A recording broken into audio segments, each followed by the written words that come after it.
Good morning, good morning, good morning, good morning, good morning, everybody. It's Thursday. It's Friday, Junior. It's Friday, Junior. Hey, good morning, everybody. It's Thursday, aka Friday, Junior. Friday, Junior. That's right. Good morning, everybody. Hope you're doing well. It's Friday, Junior. It's Friday, Junior. You almost made it through the week. Don't give up. It's Friday, Junior. It's Friday, Junior.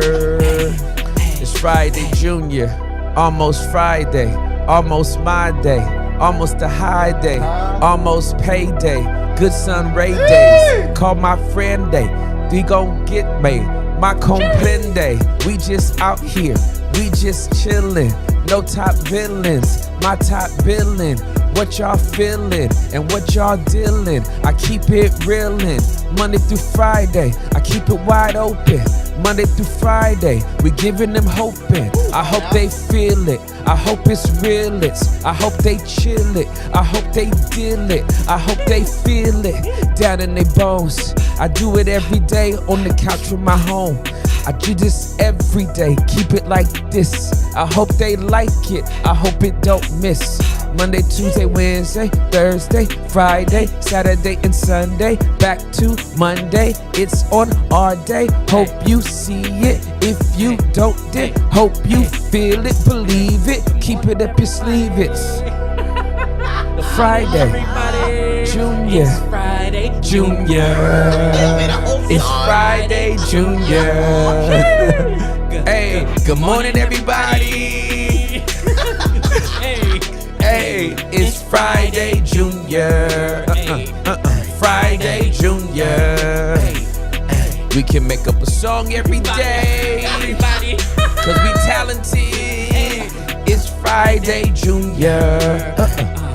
Friday, Junior. Yo, good morning, everybody. It is now 9:02, 2 minutes after the 9 o'clock hour. It is 7:02 Pacific Standard Time. It is 10:02 Eastern Standard Time. My brain. Sí, señor. Sí, señor. Good morning to the entire Estados Unidos. En todos. Y buenos tardes, buenos noches, buenos noches tarde. Y buenos días. I love you guys. I hope you guys are doing well. It's Thursday. And we're just chilling. Another day, 3 hours, locked in. Hope you guys are all doing well.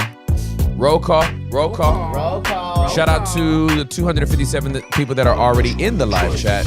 Where you at? Just chilling. Where you from? Where you at? Where you from? Where you We love you back. Aaron Where you from? and Creeben in London.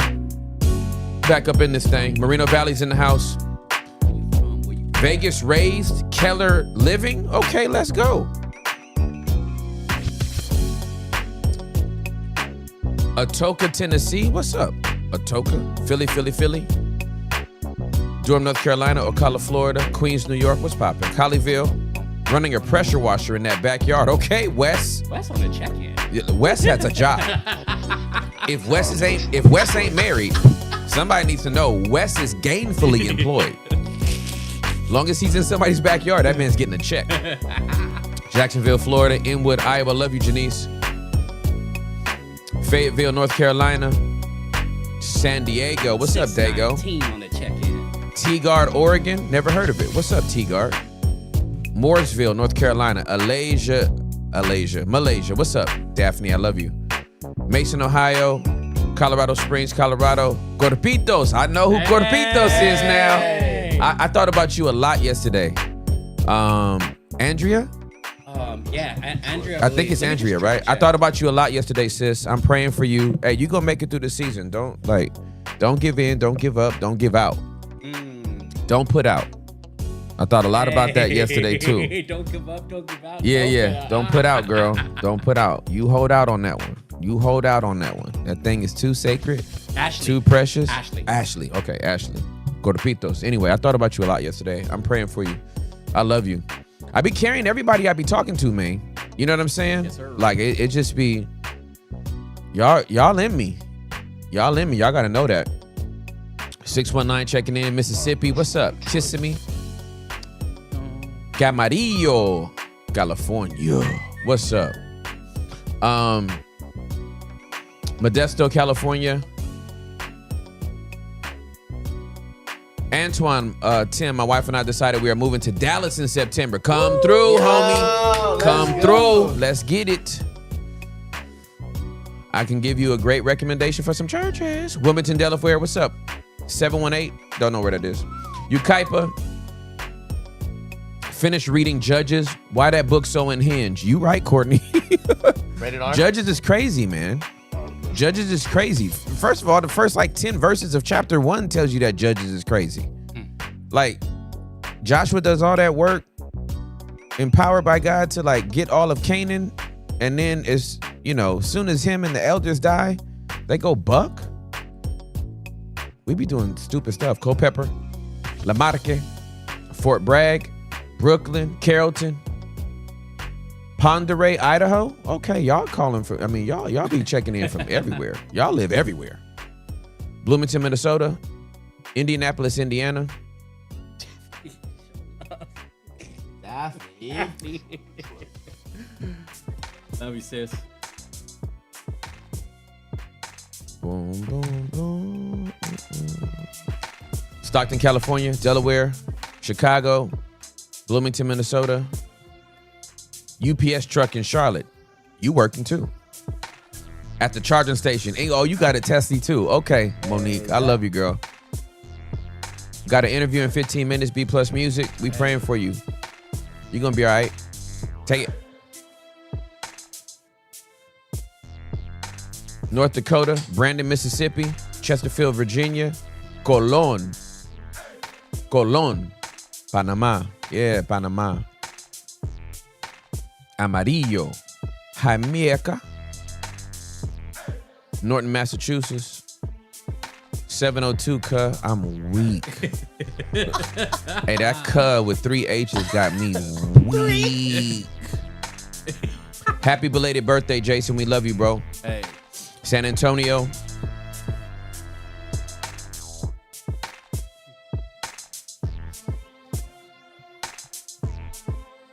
Oh yeah, we're gonna get into that. The pod dropped with Daniah last night, and the dweller's going crazy.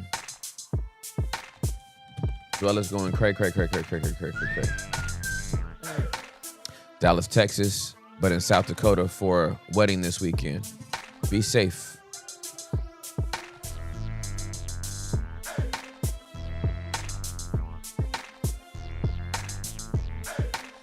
Tim, can I have the name of the Bible you used during the live? Oh, absolutely you can. Funny that you mentioned that. It's funny that you mentioned that. It's like we had a whole pod with the founder the night before. Tree of Life Bible.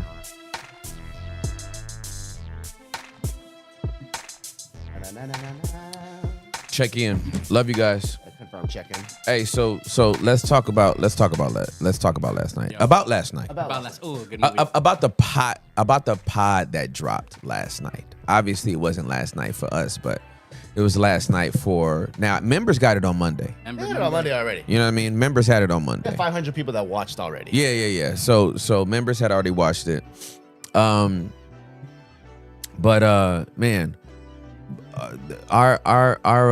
my conversation with Daniah, who is the founder of the Tree of Life Bible Society. She's the one that raised the money, got the scholars together to write what is only, if my memory serves me correctly from the conversation, the 7th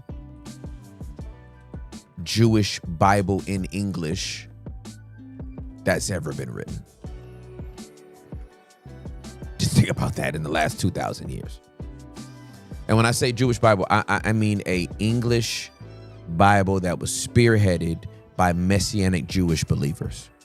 Remember, God's call and reconciliation is to the Jew first and then the Gentile.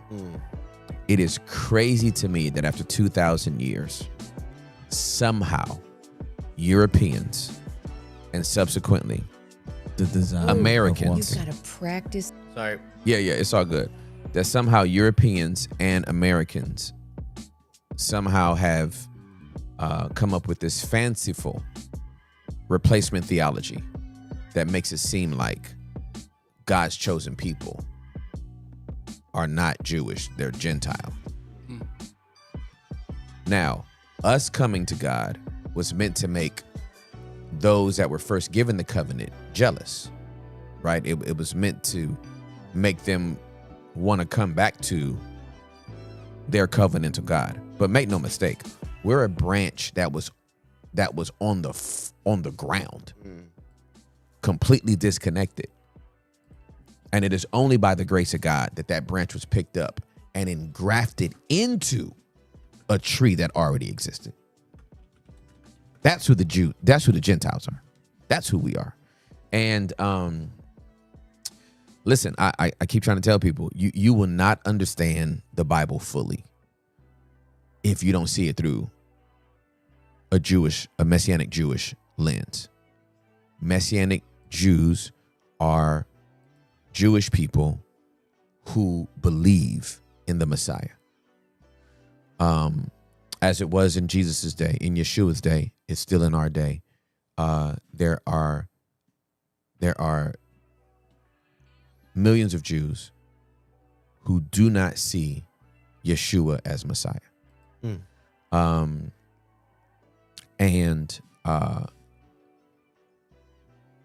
Anyway, this whole conversation, it's 3 hours. I'm looking at it right here. It's 3 hours and 5 minutes and 51 seconds. I mean, I can't.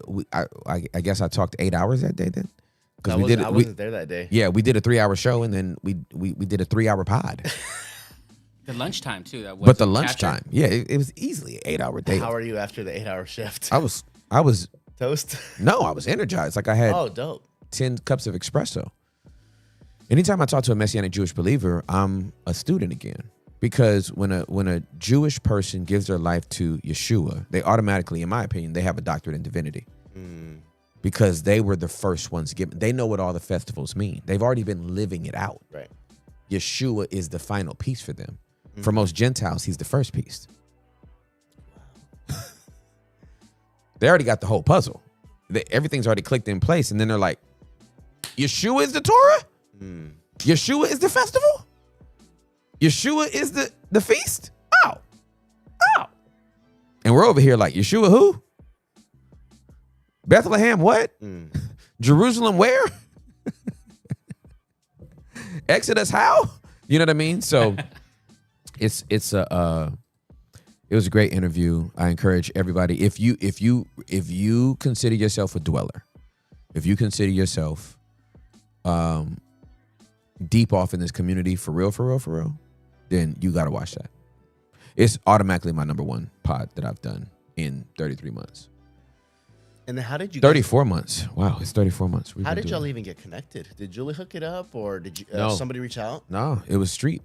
Oh, dope. Street heard me talking about them, and then I don't know if Street just went to go get a Subway sandwich or what. I don't know where he was.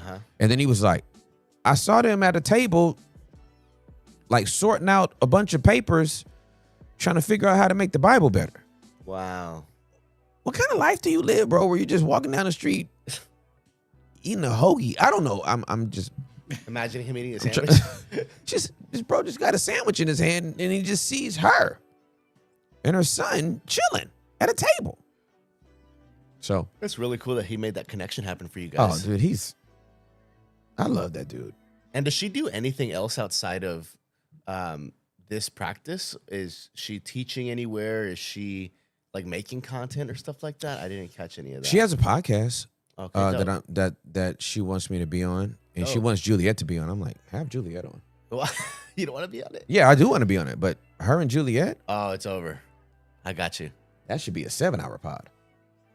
We have the links for the biblical feminism book that she's just about to drop. Great. Yeah, it's Great. really Yeah, great. it's going to be her stuff around her stuff around biblical feminism is Oh my gosh. Oh. Anyway, yes, automatically my favorite. All right. Speaking of all things on the religious front, there's black smoke billowing out of the chimneys of the Vatican. They don't have a pope. We don't have a pope yet. They don't have a pope. We don't have a pope. The world doesn't have a pope. They in there voting. Mm-hmm. Two-thirds of the votes win. Can you imagine having to be in there with a bunch of your peers and you like, you voting for me or nah? It's crazy. Can't believe it's worked like this for all these years. So it doesn't operate how we vote in a president. Like there's only 4 people you can pick from. It's all the people who practice. Everybody that's a cardinal. Okay. Well, actually, as long as you're a pope, I'm sorry, as long as you're a pope, excuse me. As long as you're a priest, you're a candidate for Understood. This position. However, no one's voting somebody that's not in that room. Got it. You got to have a red cape on. Mm. You know what I'm saying? Yep. You got to have Red Robin status. I just made that up. That's not a real thing, please. No disrespect. So the conclave is going on. 2/3 majority. 89 votes are required. And they just keep voting every day. But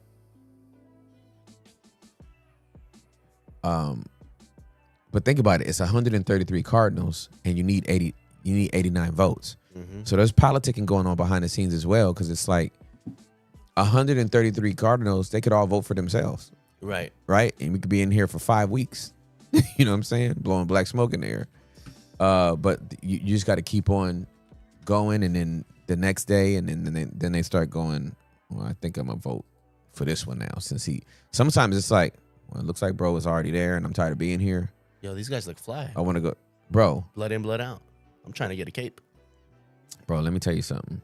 The pomp and circumstance and the robes and all that kind of stuff. Can I just say something that's going to be nuclear? Please, I know it's going to be nuclear. We got a clip of the day, roger that. Okay, this is going to be nuclear. Obviously, my disclaimer is, I love my Catholic brothers and sisters, and this is gonna get over into my Pentecostal people too, the people I grew up with. But I'm gonna start here, as I understand all this is sacred, and I also understand that in the Old Testament, God had a specific wardrobe for the high priest, who had a very specific function in Israel.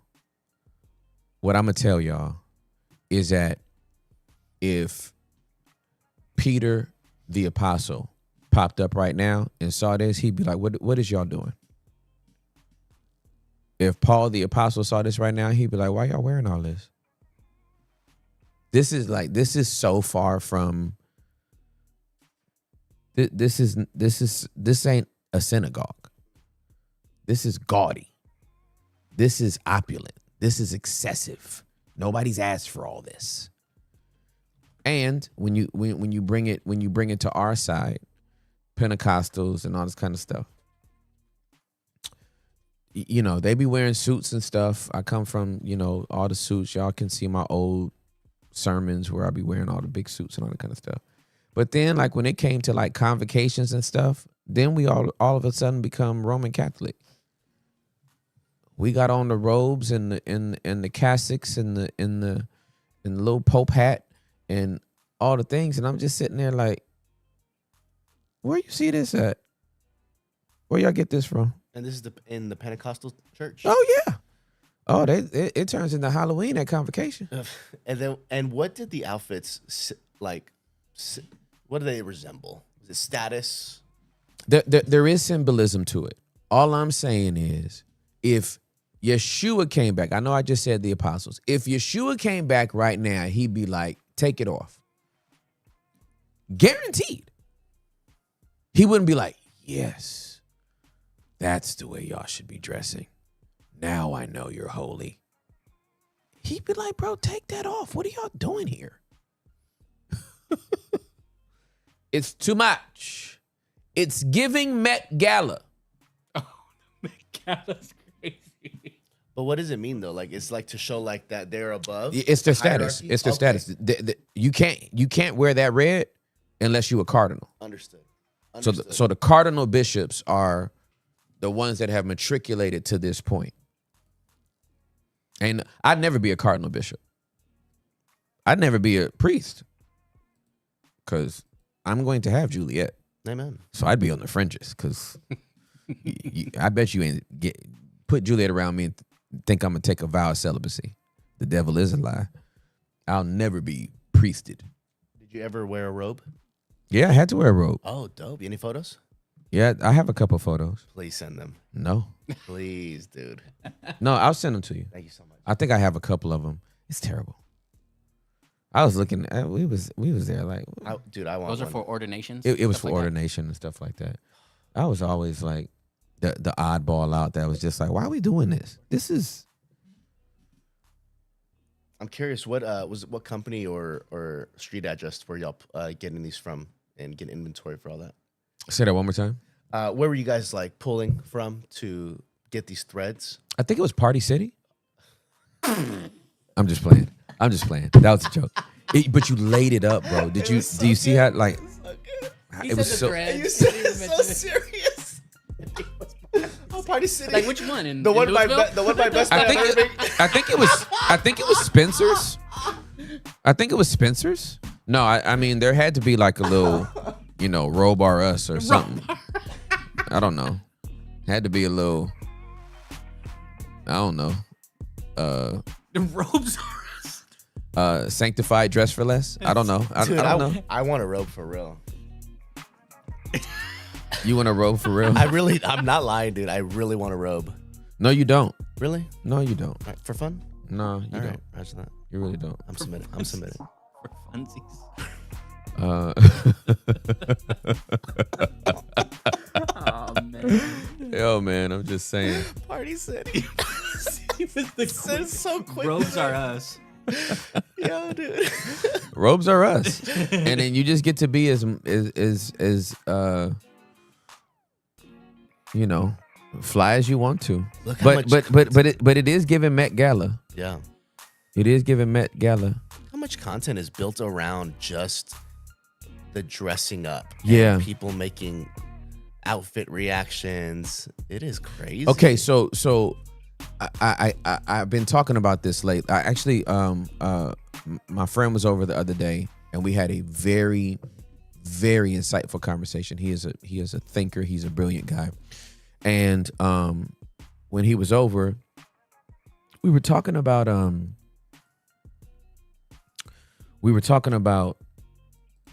the proliferation of voices that are in the social media space now, and how we grew up during an era where you had to have credibility to be on the air, right? Yes. Like Yes. Tom Brokaw, Dan Rather, right? Barbara Walters. Mhm. If they spoke, you knew this is credible journalism, right? I talked about the fact that I don't watch the news. I read the news because of credibility issues, right? And he was like, well, do we have to think about our screens differently if it's to the point where anybody can now have a voice and therefore be credible? I said, absolutely. I said, but the power of this screen, whether big or small, is that if somebody's on it, they must have some credible reason to be there. And so the angle that I addressed is that people's reaction to content actually gets more views than the actual creation of the content. Of course. Right? So think about if whatever media outlet controlled the Met Gala, right? You would think back in the day, the Met Gala would be the only people to put out the content they recorded for their event. And if they did let anybody else in, they would need credentials to not only be there, but to also share anything from that event. So you had to be a credentialed journalist to get in, take photos. You have a list of photographers that get to be there. The people that video the content, they got to get access as well, and then they got to have permission from the gala to actually put that out. Now,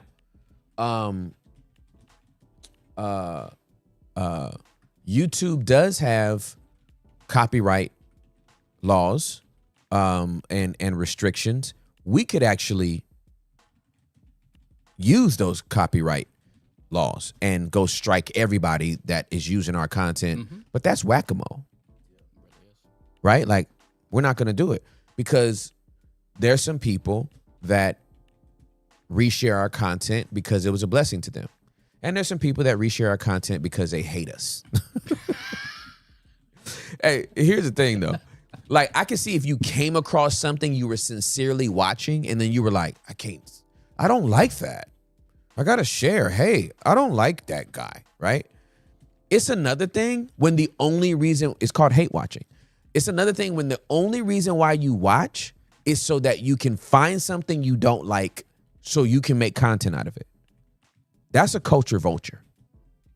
Yeah. That person wakes up in the morning knowing I need someone else's content for my livelihood. That person, that's the person I dislike. That person is ill. That person makes me cringe. That person makes me cringe. The person that gets up in the morning knowing if this person doesn't create content, I have no content to recreate. That person, I don't know. I don't understand that person. If they told me why they did it and looked me dead in my eyes and I saw their mouth moving and they gave the whole reason, I could never get up in the morning thinking to myself, hope somebody says something so I can have something to say. That's weird. That's weird. That part. That's weird. I don't know how to do that. Yeah, it truly is just a brand new thing where it is, it's a lot of it can be nasty, ugly. It's not helpful or productive I don't understand. at all. Like, I can understand if you genuinely came across something that you didn't like and you wanted to make something on it, that's one thing. When you got a whole library, Yeah. Catalog. imagine clicking, following, and subscribing to a channel just because you need that channel for your channel to actually run. Like, you following 15 accounts of people you don't like and you constantly look at their content for something else that you don't like because you already said you don't like it.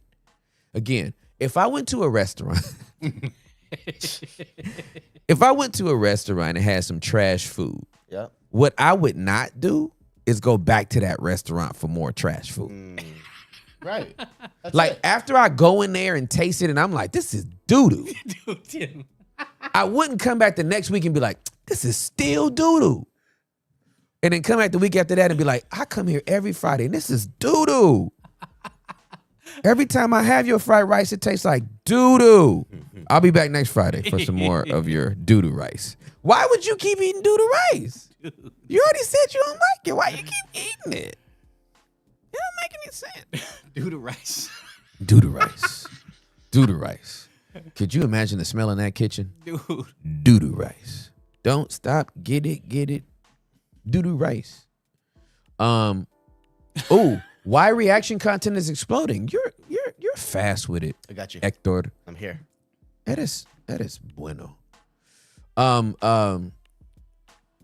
Why reaction content is exploding? Fast growth, low effort. Ooh, that told me everything I need to know. Oh my God. You don't even have to work. Oh my God. You lazy in the morning. Oh my God. You ain't got nothing else to do. Oh God. Okay. Fast growth, low effort. It's far easier to watch and mock someone else's content than to create something thoughtful or original. Thoughtful. You just pulled this up and this is the first thing you had to say? I'm not lying. Like, I didn't even curate it to be like, sound like Tim Ross, catch our wide open vibe. This is what. Okay. Algorithm addiction. YouTube rewards engagement, especially emotional engagement. Negativity, drama, and tribal takes trigger more comments and shares. Oh, we got to go slow on this. This is so helpful. Oh, God. I know I live by context is queen, but Dios mío. Gracias, Dios.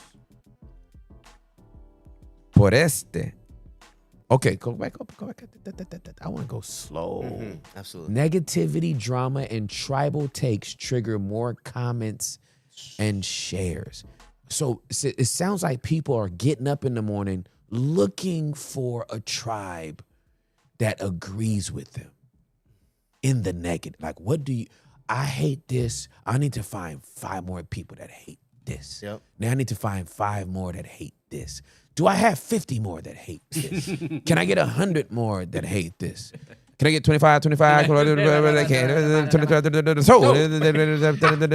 looking for 30 people that hate it. Do you hate Tim's content? Do you hate Tim's content? I need 100 people. Oh, got 100 people that hate Tim's content. Free entertainment. When you react to known content, you ride its wave. People come for the original. They stay for the takes. And Tim, just to validate real quick before you keep going on, do you know who, this content creator? He's a fitness guy, Greg Doucette on YouTube. He's great. He's actually helped me a lot on my fitness journey. And the tension I have to hold is he is a bona fide reaction content creator. Now his credentials are incredible. Yeah. IFBB pro legend, like big time bodybuilders, won countless matches. The dude has the credits, right? But he has verbally said, yep, first thing I do when I wake up in the morning, I go and have my breakfast and I look at videos that I'm going to react to. So he's honest about it rather than like the facade, but like that is his thing. He's like, yep, first thing I do in the morning, I actually look at what I'm going to react to. So just to validate what you were thinking that they do, that's what he does. Okay. Yep. Okay, so before I read this last thing, can I just say, based on what you just said, a hot take is not critical thinking. A reaction is not a thought through opinion. I want that to be clear off the rip, that a hot take is not critical thinking. And a reaction is not an informed opinion and or decision. It's a reaction. I don't trust my reactions. My reactions could be unfounded, untrue, unsubstantiated. I need more information. So quick reactions, the fact that our culture is a quick reaction culture informs me that we're not critical thinkers. There you go. We're just reactors. We just react. We just react to everything. Yep. Oh. And then to run to whatever accounts to be like, I wonder what they react. I wonder what they thought about. Yeah, that's what I thought too. Or that's not what I thought. I thought that. Hey, bro, that's crazy. That is a very deep insight to what we're seeing. I never thought of it that way. People are not thinking critically, thoughtfully, productively. It is immediately, oh, he said that? First off, I believe it. Second, that's crazy. I don't want context. And then I'm gonna make a video about it. And then a lot of the viewers, because remember, like, this is a lot of views. Those are real humans watching mostly the entire video. And we see it a lot, and it's in every space. So I mentioned Greg Doucette. He's in the fitness space. He does all the fitness guys. There's another people called Comedy Enforcement. This guy is a confirmed cringe fest. I will say that with no shame. Yeah. But he will all his videos. There's no praise on any comedians. It's just Joe Rogan did this, Bert Kreischer did this, Ali Siddiq did this, and it's super corny because he's just taking a clip from a podcast or a stand-up set and giving just a really bad take. And he's not even a comedian. At least Greg Doucette has all these credentials. This guy truly is just a reaction guy, rather than someone like there's another person called Joke World. And it's just comedy news rather than reaction content. All right, so now I'm thinking through this. Let me read this last thing first. Okay, number 4, there's a validation loop. Audiences love to see their opinions reinforced. Reaction creators serve as emotional surrogates. Yo, that's a crazy term. Saying what the audience wishes they could say. Yo. Emotional surrogate. Audiences love to see their opinions reinforced. Lord have mercy on my...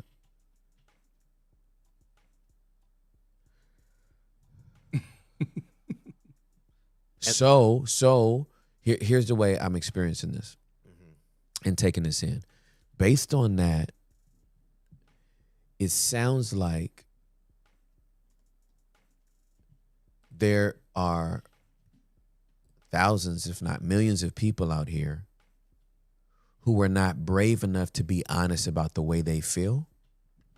So they search for somebody to say it for them. And they find that person, and that person becomes their thing. But all of this is mostly negative. Ooh, Lord have mercy. Don't tell me this was already pre-populated. So this is the one thing I did implement in there. I asked for it. Could you explain the type of person this is with the characteristics and the motive? Okay. I noticed you mentioned it, so that's why I added that in there. Okay. The type of person who builds their brand on this. This is where it gets real. Okay, number 1, emotionally stunted, morally flexible. Dios mío. They often struggle with their own relevance. Lord have mercy. Okay, hold on. So instead of building something worth watching, they tear down others who did. It's projection. Tearing others down makes them feel taller. This is actually breaking my heart now. It's because context makes me, because I'm an empath. I'm like, oh my God, they're hurting. Like, you know what I mean? I'm like, oh my God, just be vulnerable and this wouldn't be your life. Just say you want to be seen. Oh my God, you're not fully seen, and so you're doing stuff to be fully seen. Okay, number 2, ego-driven but risk-adverse. Lord have mercy. They want the benefits of being seen, clout, money, influence, without the cost of originality or vulnerability. Are you kidding me? Are you kidding me? I did not read down before I said what I said. Are you kidding me? They want the benefits of being seen without the cost of originality and vulnerability. It's safer to react than to create. Chad is dropping bars right now. If you're just a critic, you can't be criticized in the same way. You don't gotta watch the movies. So, okay, thank you, Holy Spirit. The Holy Spirit just literally dropped. I haven't thought about these people. I know it's the Holy Spirit that just dropped this in my head. This is the social media version of Siskel and Ebert. He knows, you don't. Siskel and Ebert were 2 movie film critics, and they rated movies. They critiqued movies. And, but we're in the social media version of Siskel and Ebert. Wow. Trapped in, number 3, trapped in a spectator mindset. They live on the sidelines of culture. Yo. Okay. Lord. Chad is cooking right now. They live on the sidelines of culture. They don't build or contribute. They orbit. Yo, dude. They insert themselves into moments they had nothing to do with just to say, look at me. Wait a minute. Child. Here's one thing I just processed. You don't live in my world. You just live in my orbit. No, that's not the way to say it. You don't live in my world. You orbit my world. You don't live in it. You're not in the gravity of it. You are not in the temperature of it. You are not in the atmosphere of it. You are not in the essence of it. You orbit it. Bruh. All right. Number 4, desperate for control. Reacting to others lets them frame the narrative. They pause, mock, misrepresent, and edit for effect. It gives them artificial power over people doing real work. And here's the worst part. They know exactly what they're doing. They'll say it's just content or I'm giving exposure to avoid accountability. That's not creative, it's cowardly. Wow. Hate watching and culture vultures. Hate watching is when audiences consume content just to criticize or mock it. Reaction channels thrive on this by being performatively angry or fake disappointed. It becomes a social ritual of tearing people down. And when they exploit content or personalities from other cultures, regions, or niches without understanding them, that's classic culture vulture behavior. It's hollow mimicry for profit. YouTube's broken copyright system. Creators can file copyright claims, but fair use is a gray area. Clones pop up faster than strikes can land. Transformative use is often a lie. They're just slightly repackaging full content. Even with tools like Content ID, it's like trying to plug holes in a sinking ship. And this is the reason why we haven't done it. Yeah.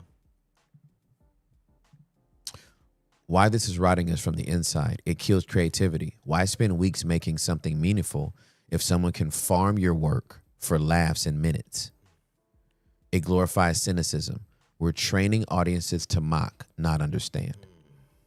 It damages mental health for creators constantly under fire and for viewers consuming negativity as entertainment. It punishes vulnerability. People stop sharing real thoughts or taking creative risk because they know someone will farm it for hate clicks. I'm gonna have to come back to that. Okay. I want to get down to this, but I got to come back to that. Okay. What happens next? Eventually, it breaks. Audiences burn out from drama and start craving truth. Platforms update tools to protect original content, original creators better. Authenticity becomes the new edge.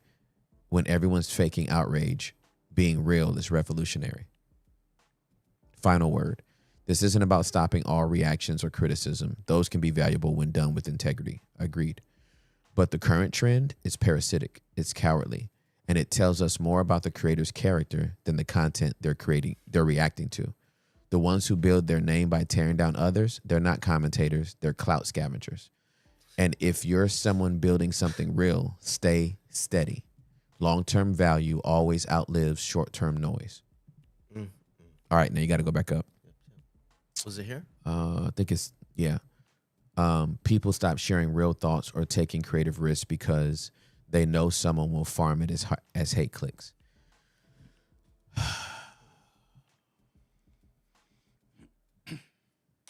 God's definitely given us a grace to do this. Yes.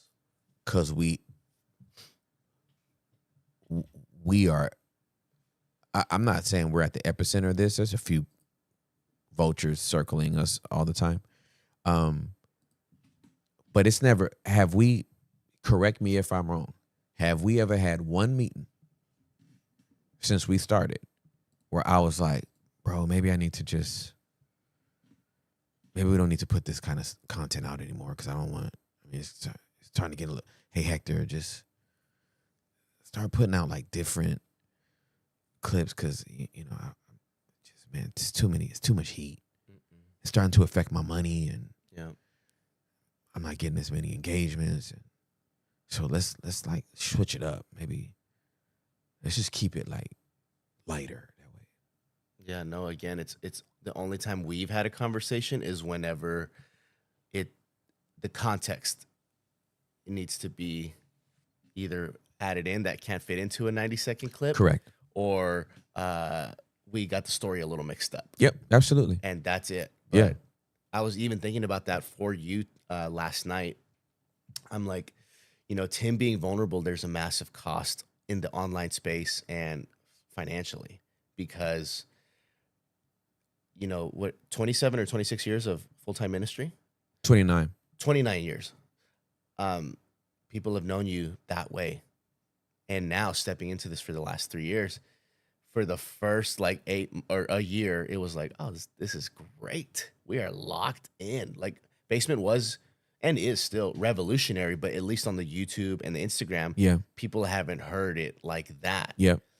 And then you just continue to step into your own personality online. You've Yep. always been Tim, Yep. but you've just continued to step more into it. Mm-hmm. And people get funny with the money. They're like, yo, we don't want to be associated with that. And then a lot of times, from what I saw, is like a lot of people didn't really care about the context because they're catering to their audience. Absolutely correct. But like behind the curtain, everyone's cool with you. Exactly. Love you. We're dope. Exactly. Just can't have you Exactly. pull up on us because the audience, and how Yeah. it goes. Yeah. Mm-hmm. And there's a cost to the vulnerability. Absolutely. And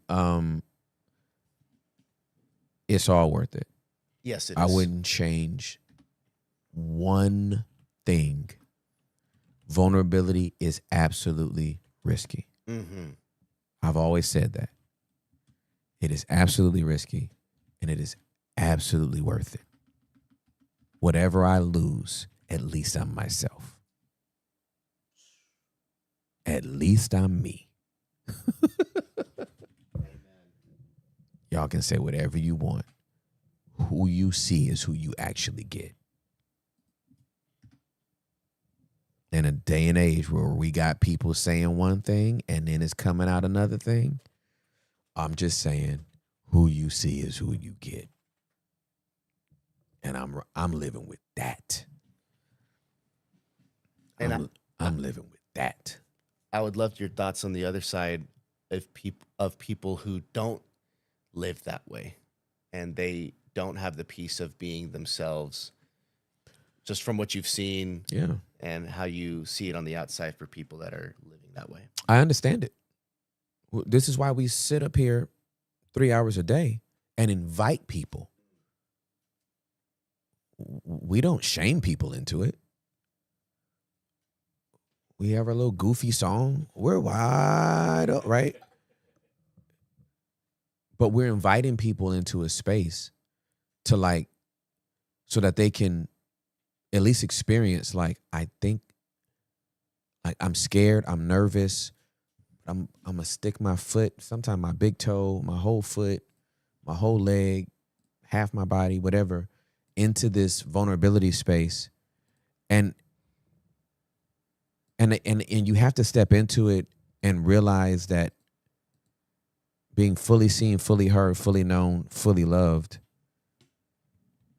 is what every human being was put on earth to experience. And most of us haven't experienced because we've been too scared to share our authentic selves. We've been too scared to share how we really feel, what we've really been through, how we really are, how we really think, because what if somebody rejects me as a result of it? We've disagreed with people in here and haven't rejected them. Nope. So you have to experience it first. I understand why people don't do this. It's scary as hell. Mm-hmm. And that's just for some people to visit. Bruh. We live here. We hear every morning. I live here. You actually live here. I actually live in this house. But I live in vulnerability. Absolutely. Yeah. I don't visit it. This is my reality. And I've said this many times. But I am vulnerable at the risk of other people's discomfort. And most people hold back from being that vulnerable because they fragilize other people. I don't fragilize people when it comes to my vulnerability. This is my vulnerability, and if it makes you uncomfortable, you can move around. You can leave. I'm not leaving. I'm on my own. That's why I couldn't let nobody, as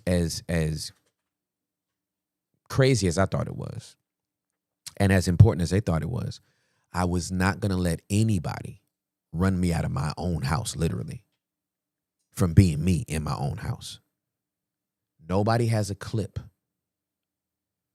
from me being in somebody's pulpit talking like I talk on my couch. In almost 30 years, it's never happened. That's not. There's a different decorum and an approach and a sacredness to being behind a podium or a desk, pulpit, preaching. But at my house, you gonna tell me how to talk in my house? That's crazy. No. And that's the for me, that's the that we've always talked about that I felt like our call is to be at the intersection of faith and culture, not in the orbit of it. And like this confirms kudos to you for pulling this up. This confirms so much for me today. Like I actually have an understanding and I actually have more empathy now. Like I said, remember I had just said, even if they told me with their mouth, I still wouldn't understand it. I completely understand it now. And I have a lot of empathy for them. I do. I have a lot of empathy for them. I don't like them, especially if they know what they're doing. That's the part that gets me. If you don't know what you're doing, it's one thing.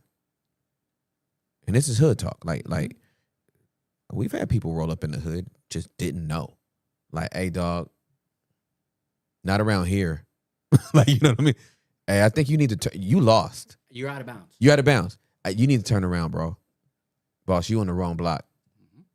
Or keep walking. Like, you know what I mean? They didn't know. Yeah. And you don't penalize somebody like that. We ain't gonna roll up on you. Ain't about to get curb stomped.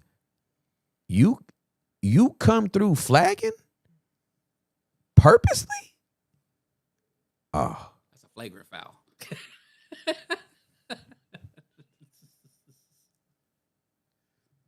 My homie, this is way back in the day. My homie rode in, my homie put his bandana on the old school car, on the antenna of his car, like a flag, and drove through another hood, honking the horn. Oh. And I'm like, bro, you could have died.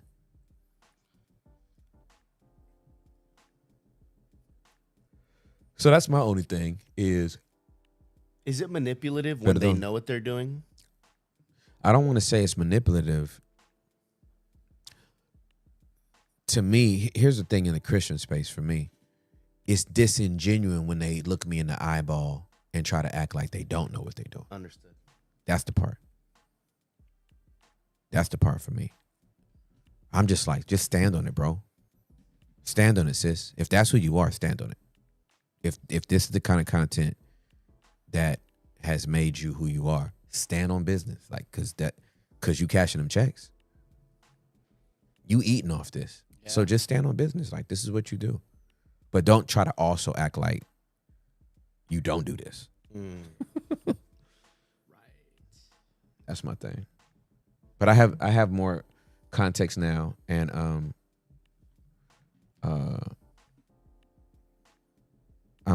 much more like I do have a lot more empathy. Yeah, it was crazy to even hear as we were reading you talk about the content creator wanting to be seen because they're not relevant. The only way to be relevant is by association. Mm-hmm. What did Ali Sadiq tell us, bro? He said, I'm dope without association. Yes, sir. That's what the man said. I'm dope because I'm me. Yeah, that's what he said. So good. That's what he said. He is not at the Laugh Factory in L.A. He's not at the Improv. He didn't move to Austin. Try to get Joe Rogan to put him on. He was like, I'm in Houston. I'm going to stay right here. So good. And that's how I feel. That's how I feel about what we're doing. again, like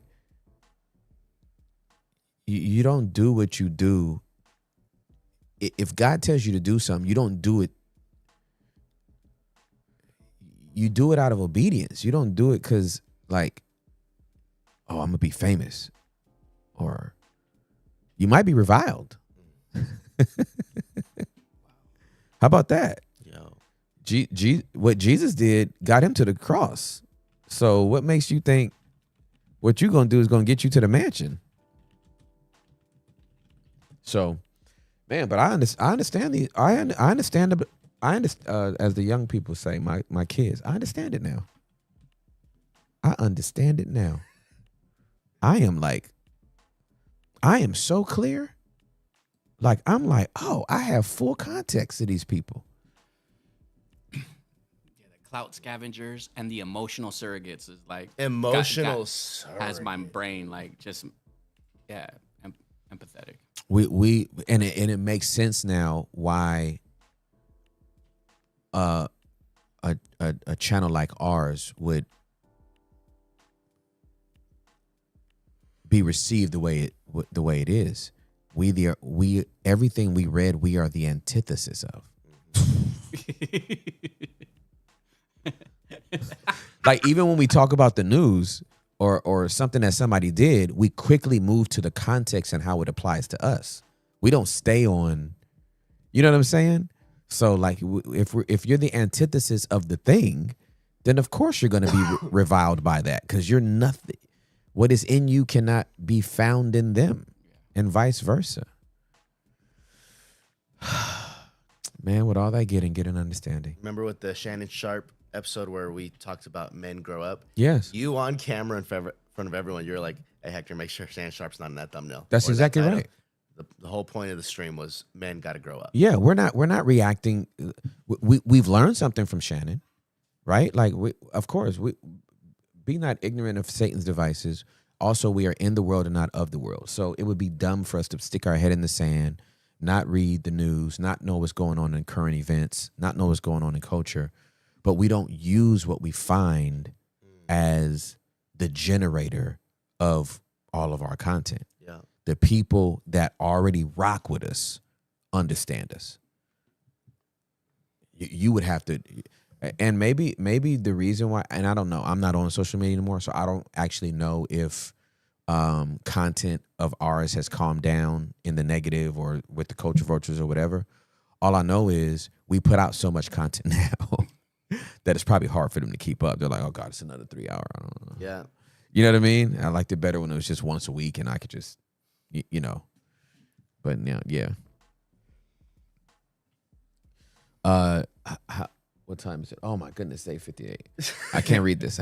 Save it for tomorrow. Save it for tomorrow. I can't. Well, there it is, ladies and gentlemen. We understand culture virtues now. That was a quick hour, man. Dude, it really was. But wow. Super excited. That was really good. And Julie is healing up. Y'all pray for her. She'll probably be back on Monday. Sweet, no worries. Got a little stomach bug. Love that girl. Thank you, JoJo, for the subs, for the gifting of the subs. Love you. And Daphne, she gifted 10 today. Yeah, 15 gifted. Y'all some generous people up here. Shout out Larry.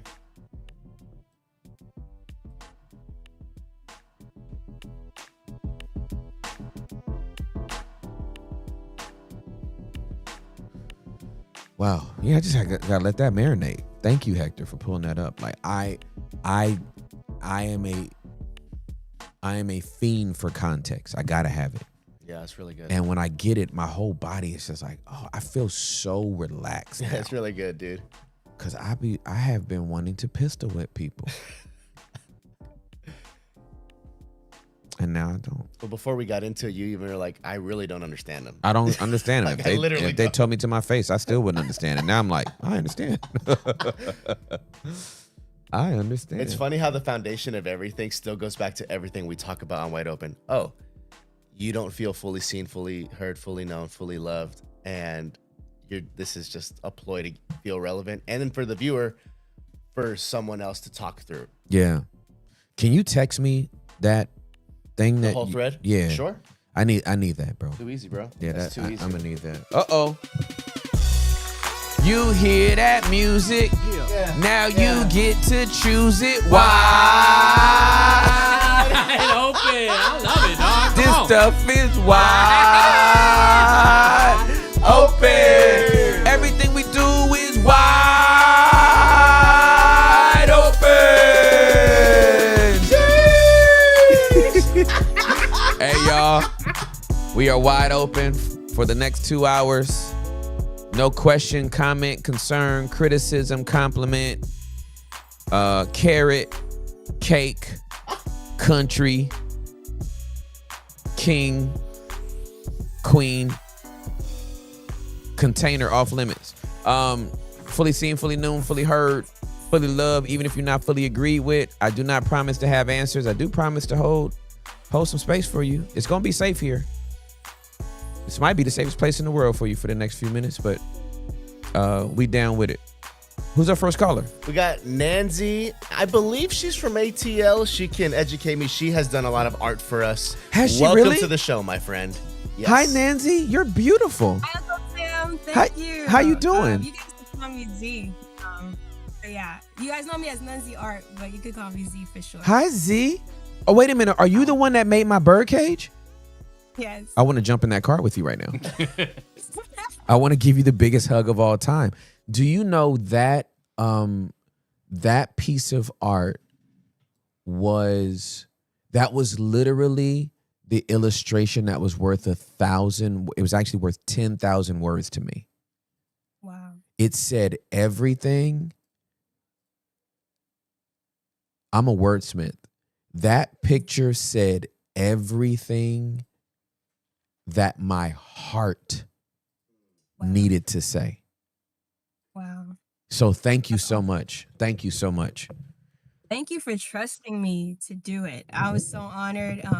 And fun fact about you, Uncle Tim, you don't know this, but I've known you for a majority of my childhood. What? Even though we unofficially met in Atlanta, Yeah. you used to come to Trinity Church in Miami and preach for Pastor Rich Sr. That's right. Your first sermon for me was Pick One. So that's how I met you. I was the production girl. I had the microphones and the cameras. And you were this man who was so animated. You dropped on your knees. You did the nay-nay. You talked about Elijah calling out the prophets of Baal. And I'm like, who is this guy? But the most impressionable thing was your introductory prayer. You said, let's pray. God, help us to pick one. Amen. And the church laughed because we thought, oh, he's going to really pray. But you kept going to your first point. And as a Caribbean girl, I'm like, he prayed for 1.5 seconds. What happened to tarrying in the presence of God? I was like, oh my gosh, who is this guy? So I just wanted to say, it is so cool to finally have a conversation with you. Thank you, Derek, for being patient with me.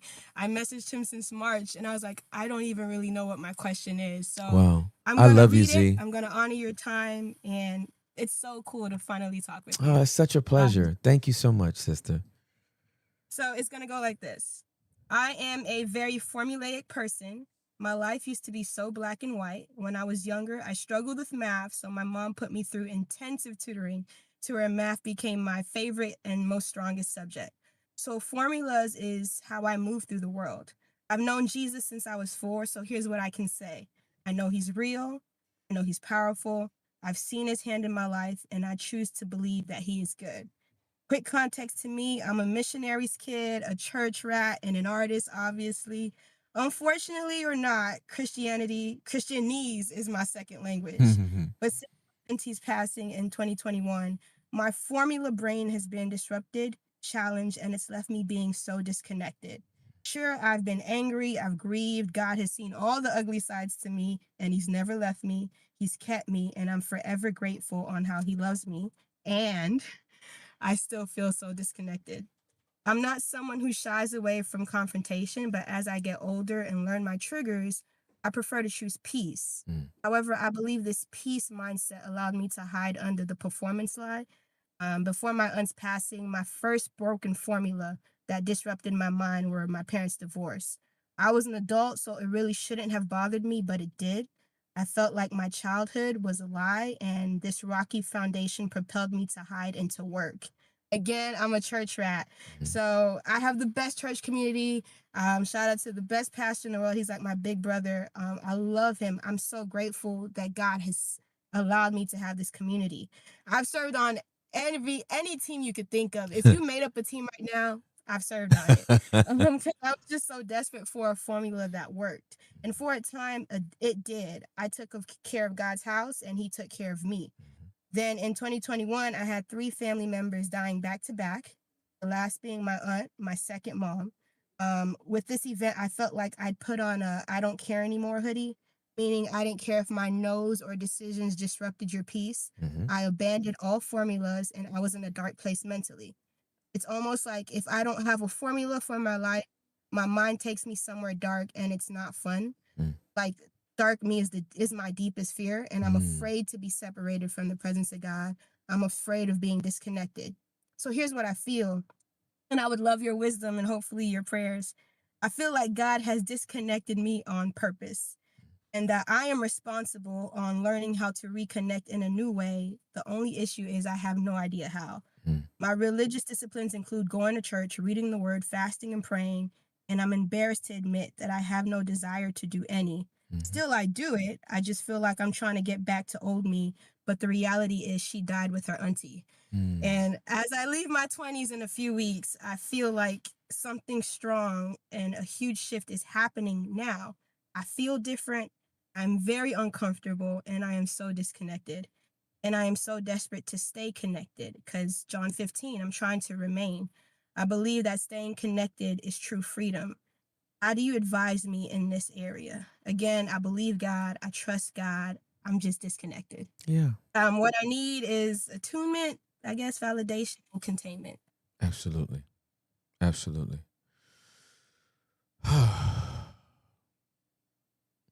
That was so thoughtful and so so grounded in self-awareness. I really appreciate you sharing that. And I can identify with it. I am attuned to you. I can feel you as you were reading it. There's a lot of heartbreaking grief, sense of loss, and yeah, that's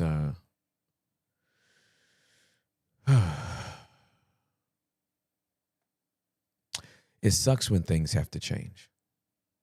Mm-hmm. Just sucks. And Mm-hmm. things have to change. And so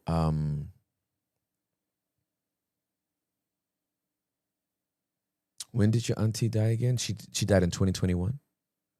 Yes, I remember 9/11 being the funeral, so a few days before, it was very quick. Yeah. And the year prior was my first auntie, and the year prior was my uncle. So my mom lost 3 siblings back to back. My mom is a freaking beast. Yeah. Haitians don't grieve like Mm. normal people. They don't Mm. cry. Mm. I'm not that Haitian. Great. I Great. break. Yeah, good. So it was just too much. It was like having like a gun shooting me back to back, and I've had my moment to grief. I've been to therapy, and I think there's no grief will never go away is what the therapist said. Correct. So I'm like, I can't get back to on fire for God Z. Like everybody knows me as the church mascot. I do everything, Yeah. but I have no desire to do any of it. Good. And I'm embarrassed to do that. I'm embarrassed to even admit that because I have the best church community. For Like sure. I'm so blessed to have a great relationship with my pastor, aka Big Brother. Mhm. And I feel like I'm letting everyone down. Mm. And before I cared so much, and I'm scared to even say I just don't care anymore. Yeah. And I hate this version of me, like someone who just doesn't care. Okay.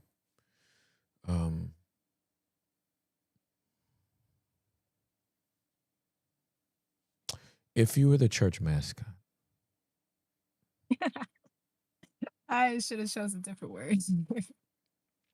if you were the church mascot and you stepped out of the costume and you looked in the mirror Would you like yourself? Would you like who you see?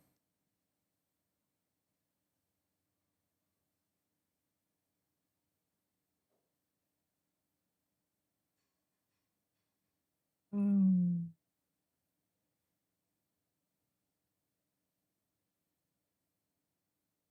Okay. Okay. Um, I feel like there would be no me out of the costume. Um, I was born into ministry and my life. I know, like, I've heard you speak, and I know it's more than the four walls, but it's been my sanctuary, and I'm starting to get out of those four walls and see like real people. Not to say church people aren't real, but they know how to behave. Yes, ma'am. And I'm trying to find what I look like outside of the costume. So I don't know what I am outside of the costume. Understood, because you've never seen yourself outside of the costume, which means you would probably be a little taken aback because you're like, who this? Yeah. Right? Who is this in the mirror? Where are my floppy ears and my big nose? Right? So as you were talking, the word I felt like the Holy Spirit kept saying to me over and over as you were reading was ectasis. It's a word that we've used here from time to time. It sounds like exodus, but ectasis, ECDYSIS.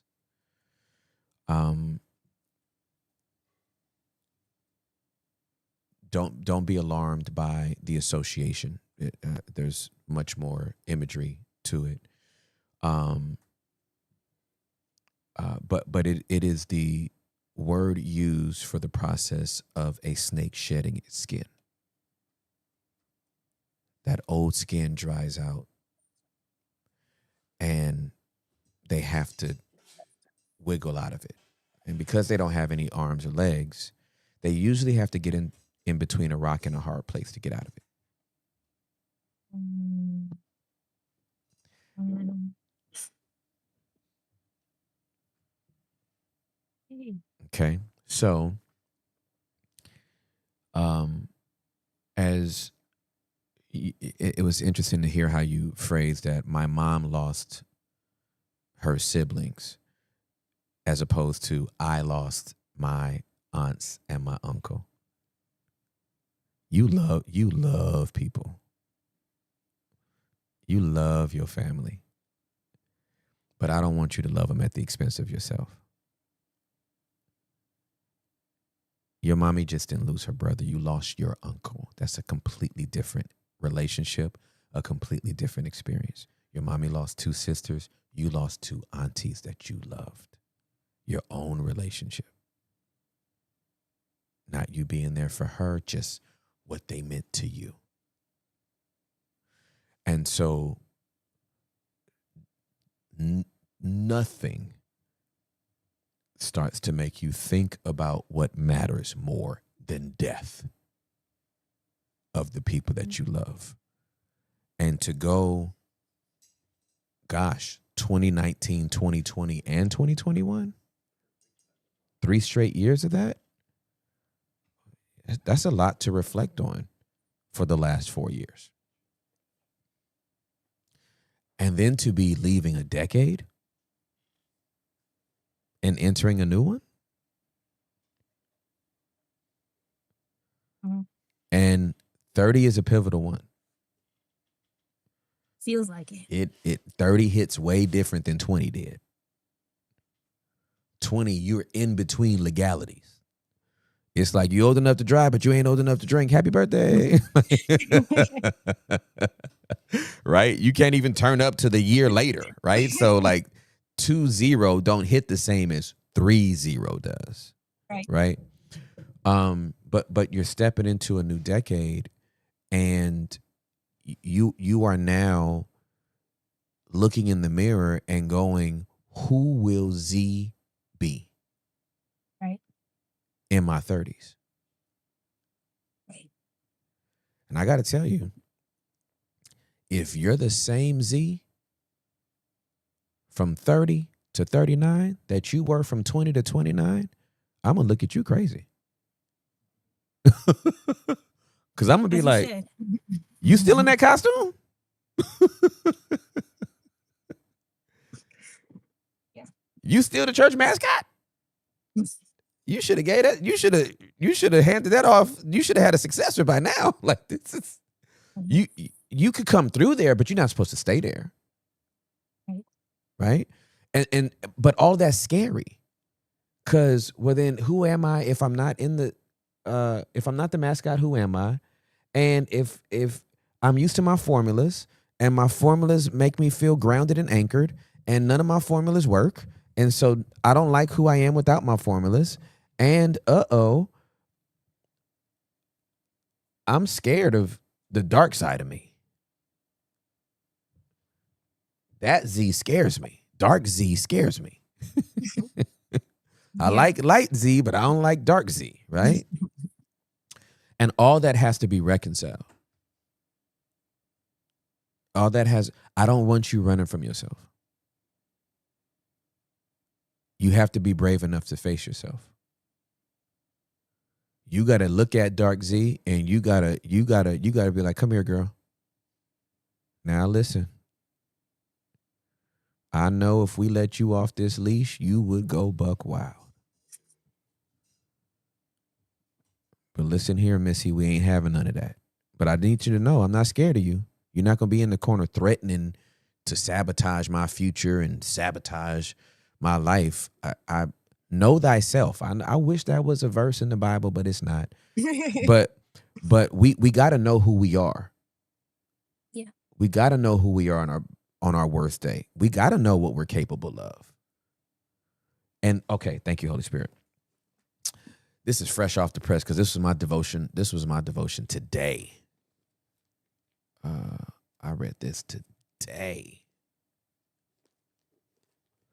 So good.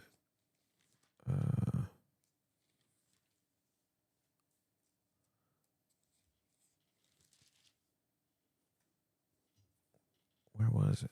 Okay. Oh, okay. So this was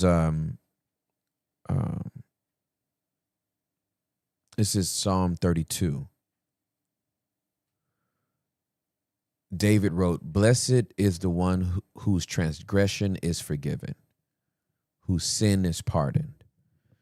Blessed is the one whose guilt Adonai does not count, and in whose spirit there is no deceit. When I kept silent, my bones became brittle through my groaning all day long. For day and night your hand was heavy upon me. My strength was drained as in the droughts of summer. Then I acknowledged my sin to you and did not hide my iniquity. I said, I confess my transgressions to Adonai, and you forgave the guilt of my sin." Now, let me couple that with Jacob, who we also unfortunately named James because Europeans. But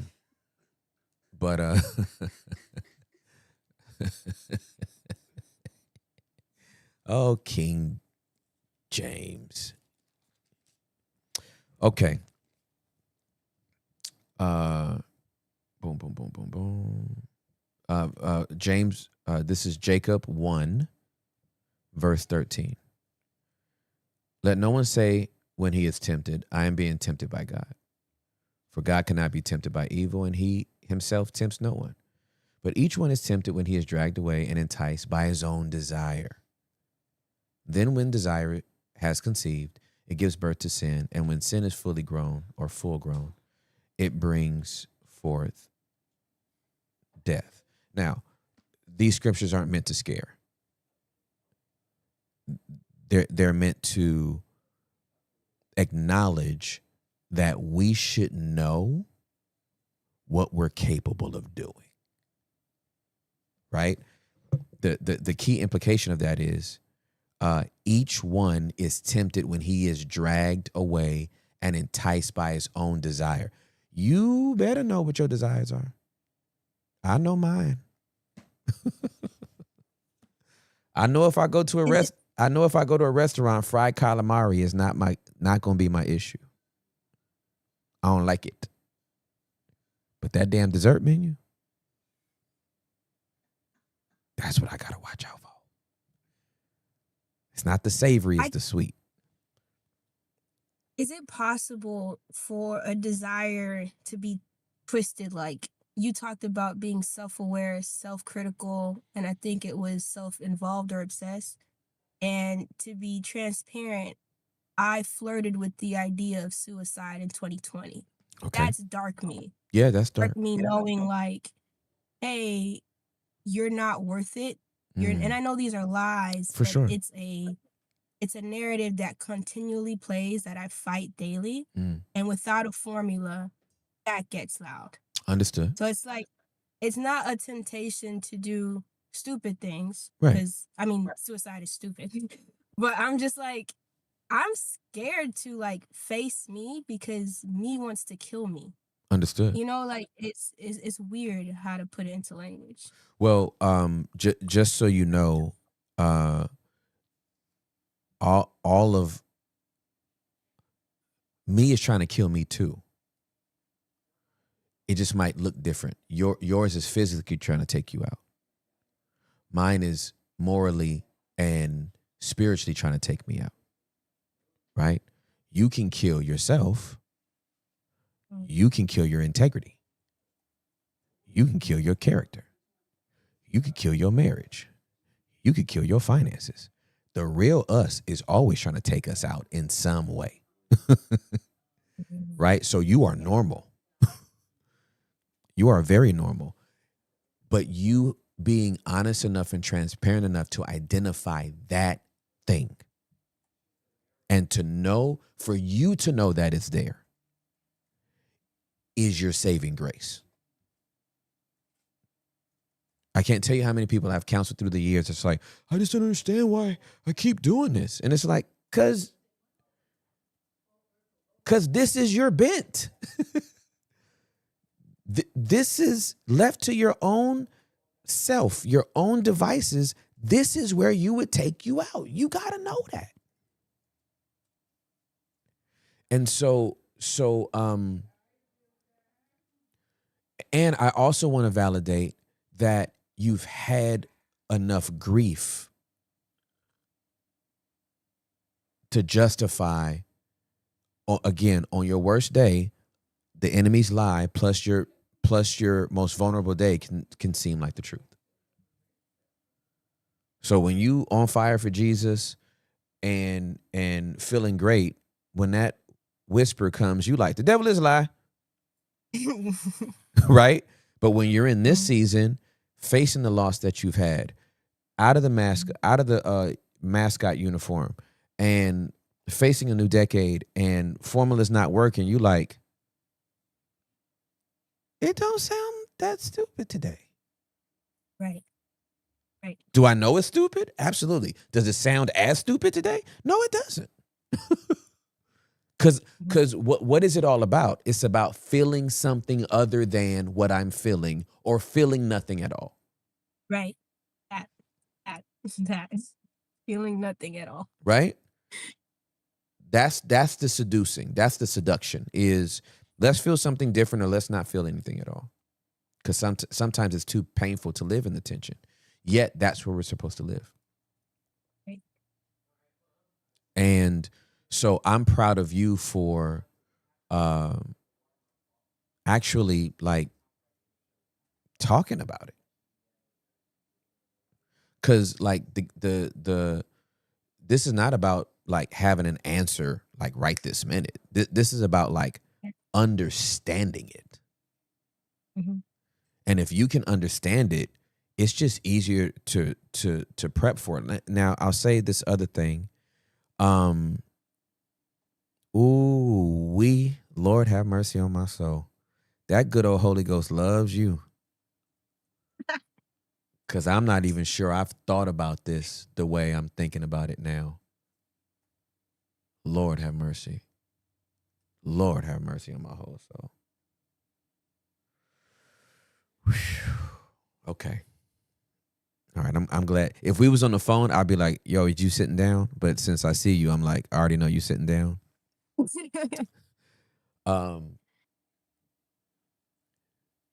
What you're going to learn in this season, Z, is that God's favor on your life has never been linked to the formula that you've operated in.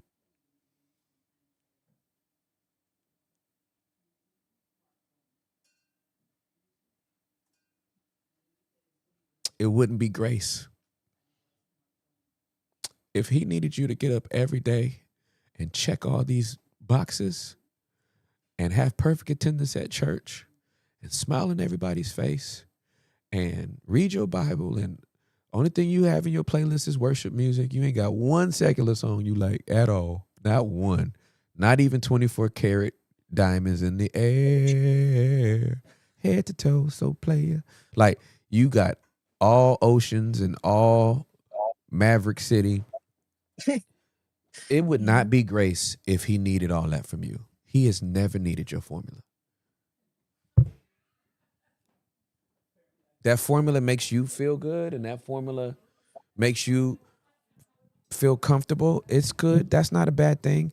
But also, he's never needed you to get through your doggone devotional plan. He's just never needed you to do it. It's great that you do it, but like, it's okay. And so I think that's part of the ectasis that you're coming out of. Is, listen, I know we went through it feels like a whole decade. I hope it's been a decade, because if it's been a decade, hopefully it's over. But I think we're at the end of the decade of like, it's about relationship, not about religion. Like, I hope we're done with it, right? Like, I hope we're done with that decade. Religion is beautiful. Yeshua was religious. Yeah. He religiously went to every feast and every festival because they're all about him. He is them. So he was deeply religious. Religion's not a bad thing. And it is not the thing. It's not religion or relationship. It's and. But you don't really appreciate that relationship until you realize that the religion ain't nothing without the relationship. And God's basically, you're in this season now where I think God wants to prove to you, if you had to do this or that, choose me every time. If you had to choose me or serving in every capacity at the church, just stay at home with me and just watch it on TV. And I promise you, you didn't backslide. I got to do that last month. Did you really? Easter. I did. I went home, and I wasn't in a church building for 4 Sundays, and I felt so disoriented and so peaceful at the same time. Yeah. I was like, I'm not serving. And I struggled with guilt for 5 minutes.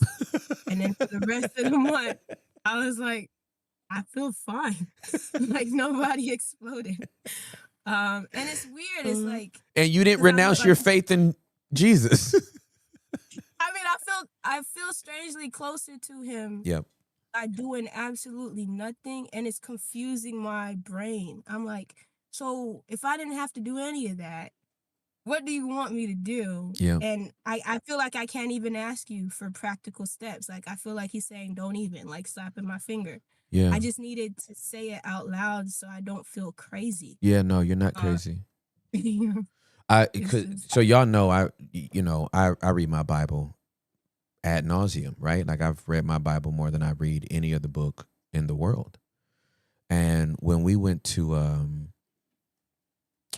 Australia for those 5 weeks in 2023, July 2023, I got to Australia. Well, before I left, the Holy Spirit said, "Do not bring your Bible." I said, "Sir, there's no way under God's holy Son that I'm not bringing my Bible. This has to be Satan talking to me. Like, what are you talking about?" He's like, "Do not bring your Bible, and don't read your Bible for a month." And I didn't. Do you know I heard from him more in those 5 weeks without that Bible? Let me tell you how he clowned me after like 10 days. It was like 10 days. And then he was like, "Did Abraham have a Bible?" I was like, "Sir, just leave me alone. I'm sorry. I'm dumb. So sorry, sir. I'm stupid. Well, I don't even know why I try you, right? Did Abraham have his Bible? Did Isaac have a Bible? Did Jacob have a Bible? Did Moses have a Bible? Right? As we know it. You know what I mean? We know Joshua had Deuteronomy, but that's all he had. Mm-hmm. He didn't have the Psalms to comfort him Right. on his bad day. Right? And so there again, a relationship with him deepens our religious affections and action, or that's the word I'm looking for. They deepen the religious disciplines, but he don't need them. Right. He is them.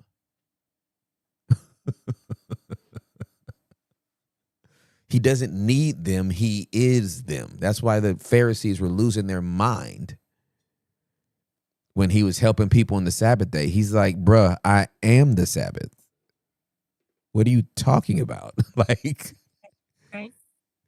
your disciples are doing this and they're breaking off the heads of wheat and it's the Sabbath. Yeah, they shouldn't even be doing that. And he's like, What? I am. So, I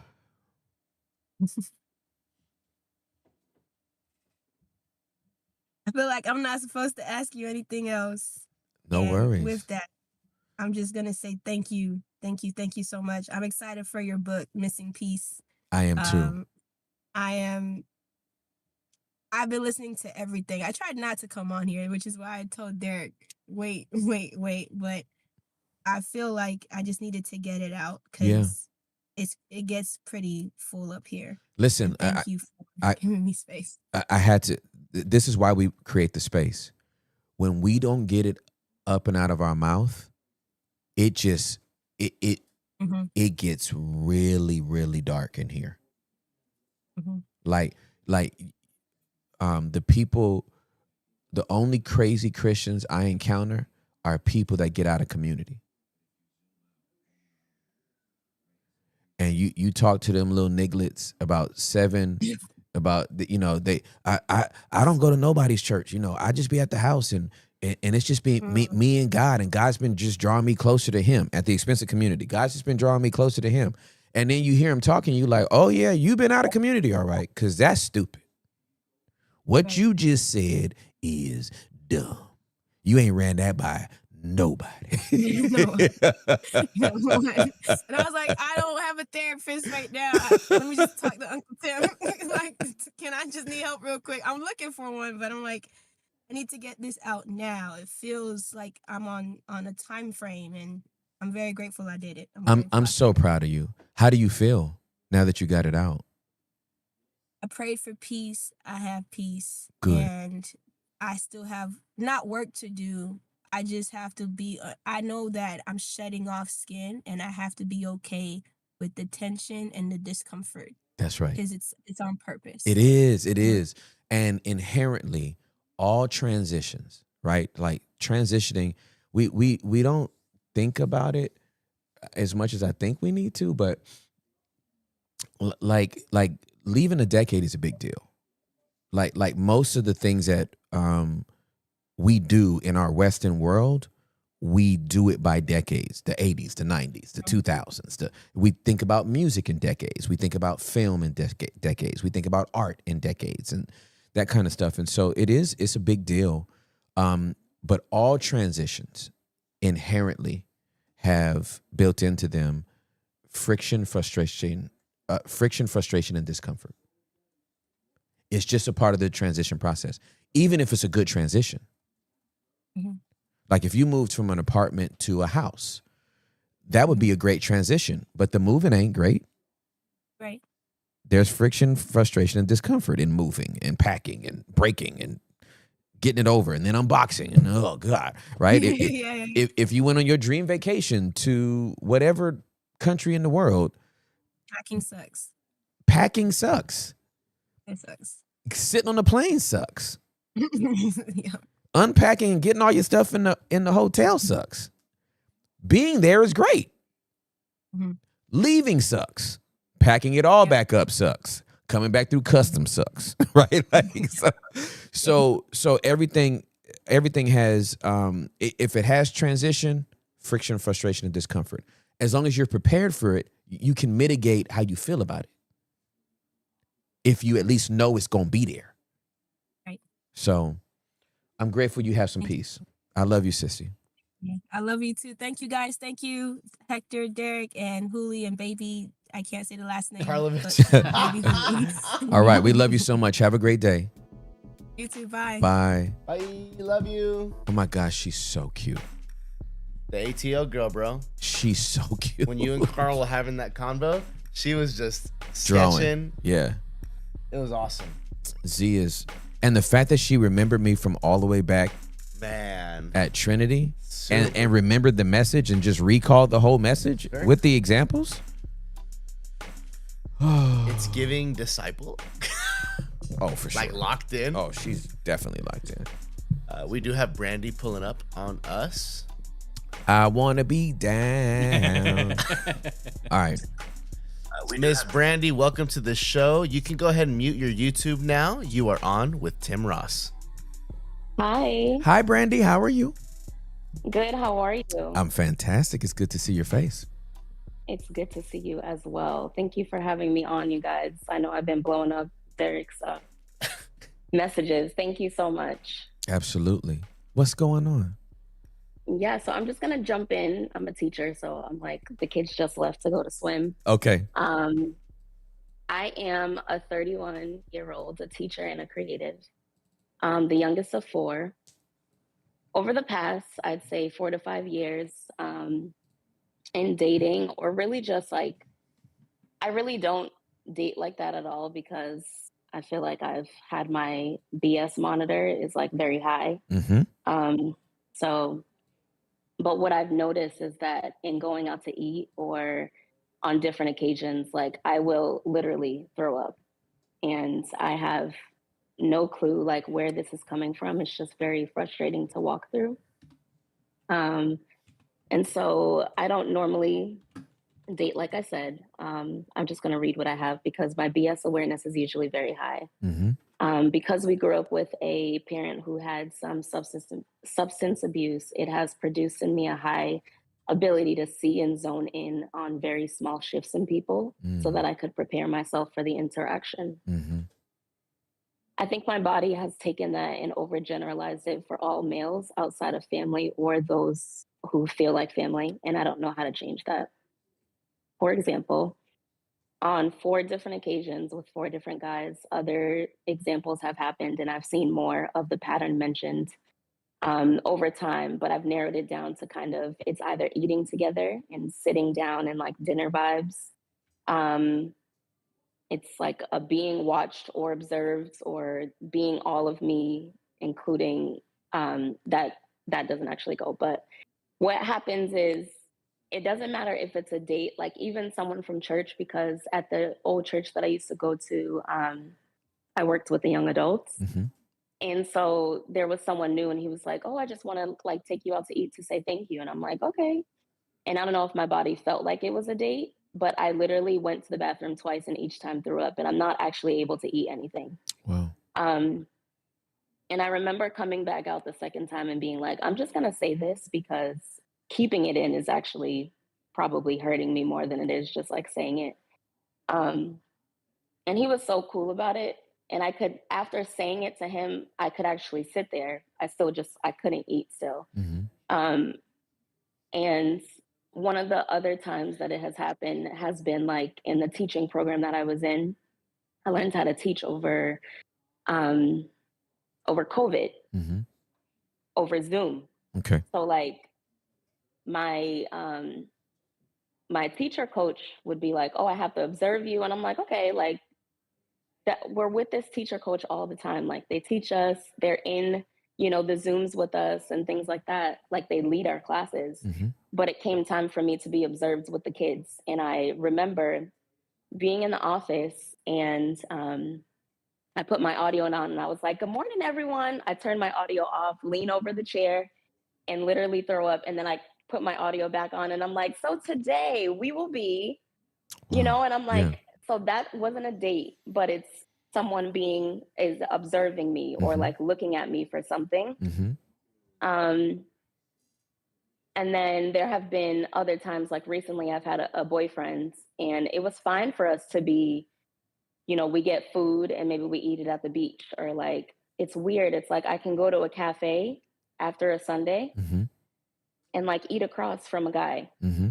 but it's something with dinner and like someone seeing me. So I don't.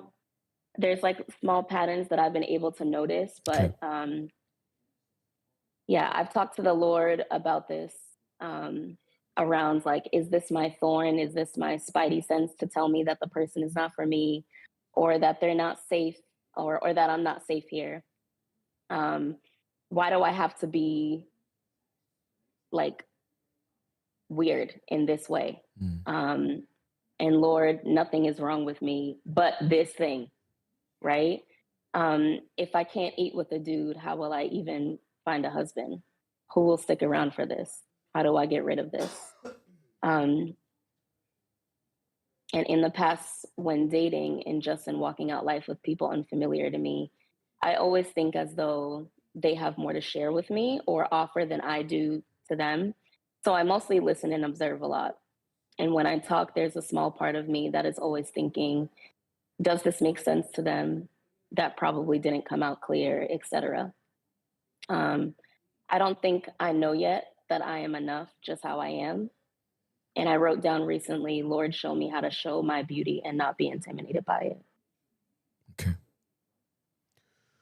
And so today there's what do you guys call it? What do we need? The Yes. nutrients. Mm-hmm. I think one of them is comfort. And I know that when reading it, it says support for someone's loss, but I think I need more support around the loss of how I thought this would go for me. Okay. I would ask for identification, even though, like, I feel like a lot of people just can't even identify with this. I've tried to find, opportunities in the Bible. Like, are there any stories like this? It's just very weird. Feedback and perspective, right? Like, is this from the Lord? Is it part of how I discern? Like, it's very confusing. And then homework as to walk it out. Okay. Yeah, Okay. Brandy, that's thank what you. I got. All right. Thank you so much for trusting me to process this with you. This is very unique. Are you opposed to me asking you a couple of questions? No. Okay. Please. Also, let me start off. My memory sucks. Your memory sucks. So yes, my memory sucks. I will give you what I remember if it's like something from way back when. Good, because my question has to do with way back when. Wonderful. Do you remember 8-year-old Brandy? I really don't. But 8-year-old, so I've thought about this a lot because 8-year-old Brandy had to have been in third grade because I teach third grade and the kids are 8 going on 9. Okay. And so in third grade, I do remember in my adult years still holding on to like a third grade, not a report card, but just like a progress report on how I was doing as a kid. Okay. And it was like, this student is great, da da da da, like Brandy, you know, she's a great student to have in class, very creative, but she does not believe in herself or she has low self esteem. And it's like when I walk through life, I don't feel that way. Mm-hmm. But somehow when I'm in these moments, that's what's coming out.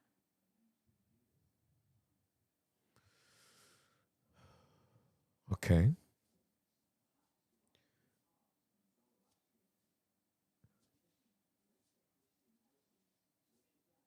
Your body's trying to tell you something, and it's worth Yeah. it's worth investigating. Hmm. Um, the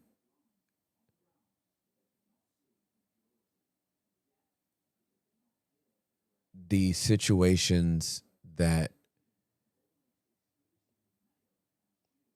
require you to be observed or put you in a position to be observed has a literal physical reaction for you. Hmm. Loss of appetite, the throwing up, and I don't know. I just felt like the Holy Spirit told me that my first question needed to be about 8-year-old Randy. Mm. And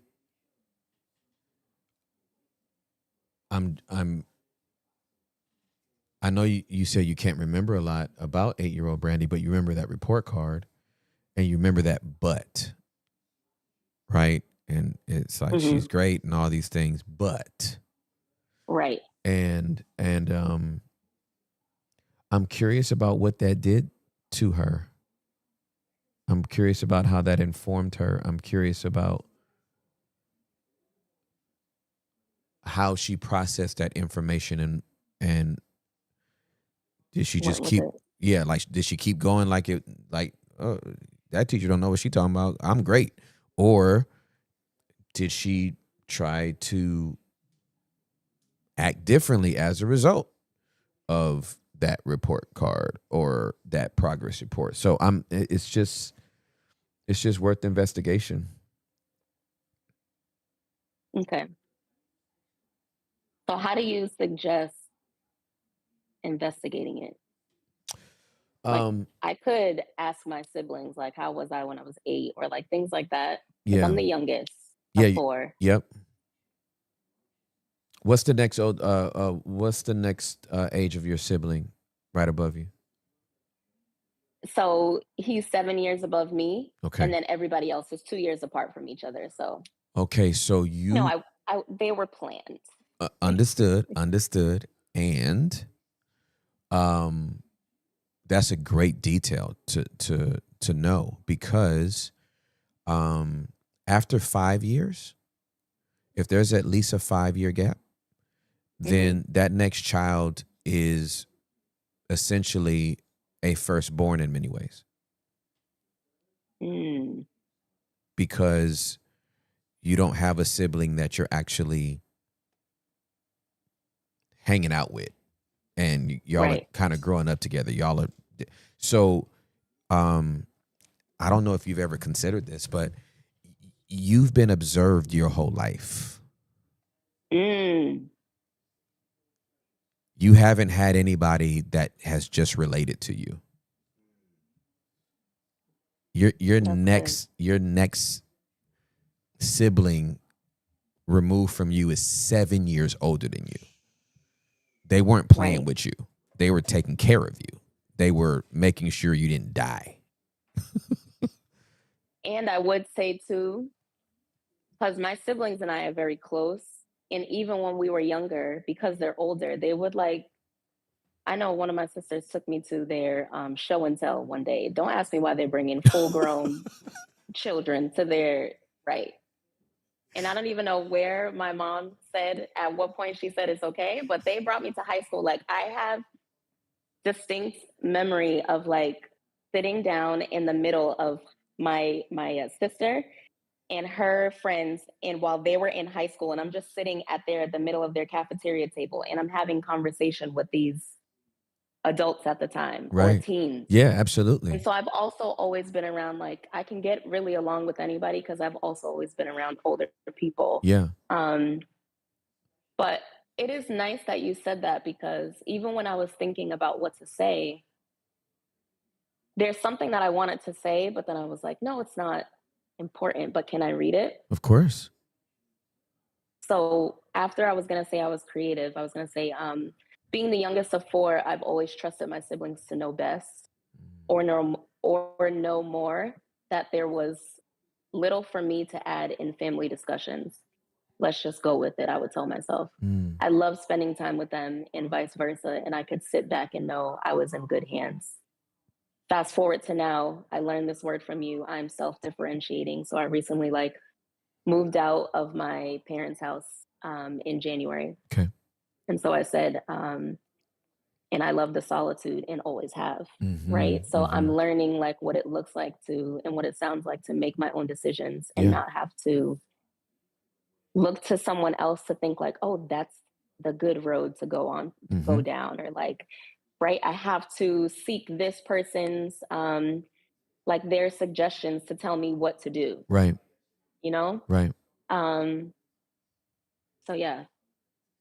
That's very no. I think that's very, very insightful. Yeah, it's very insightful. Yeah, I would do a lot more. I would be very curious in this time around the childhood you.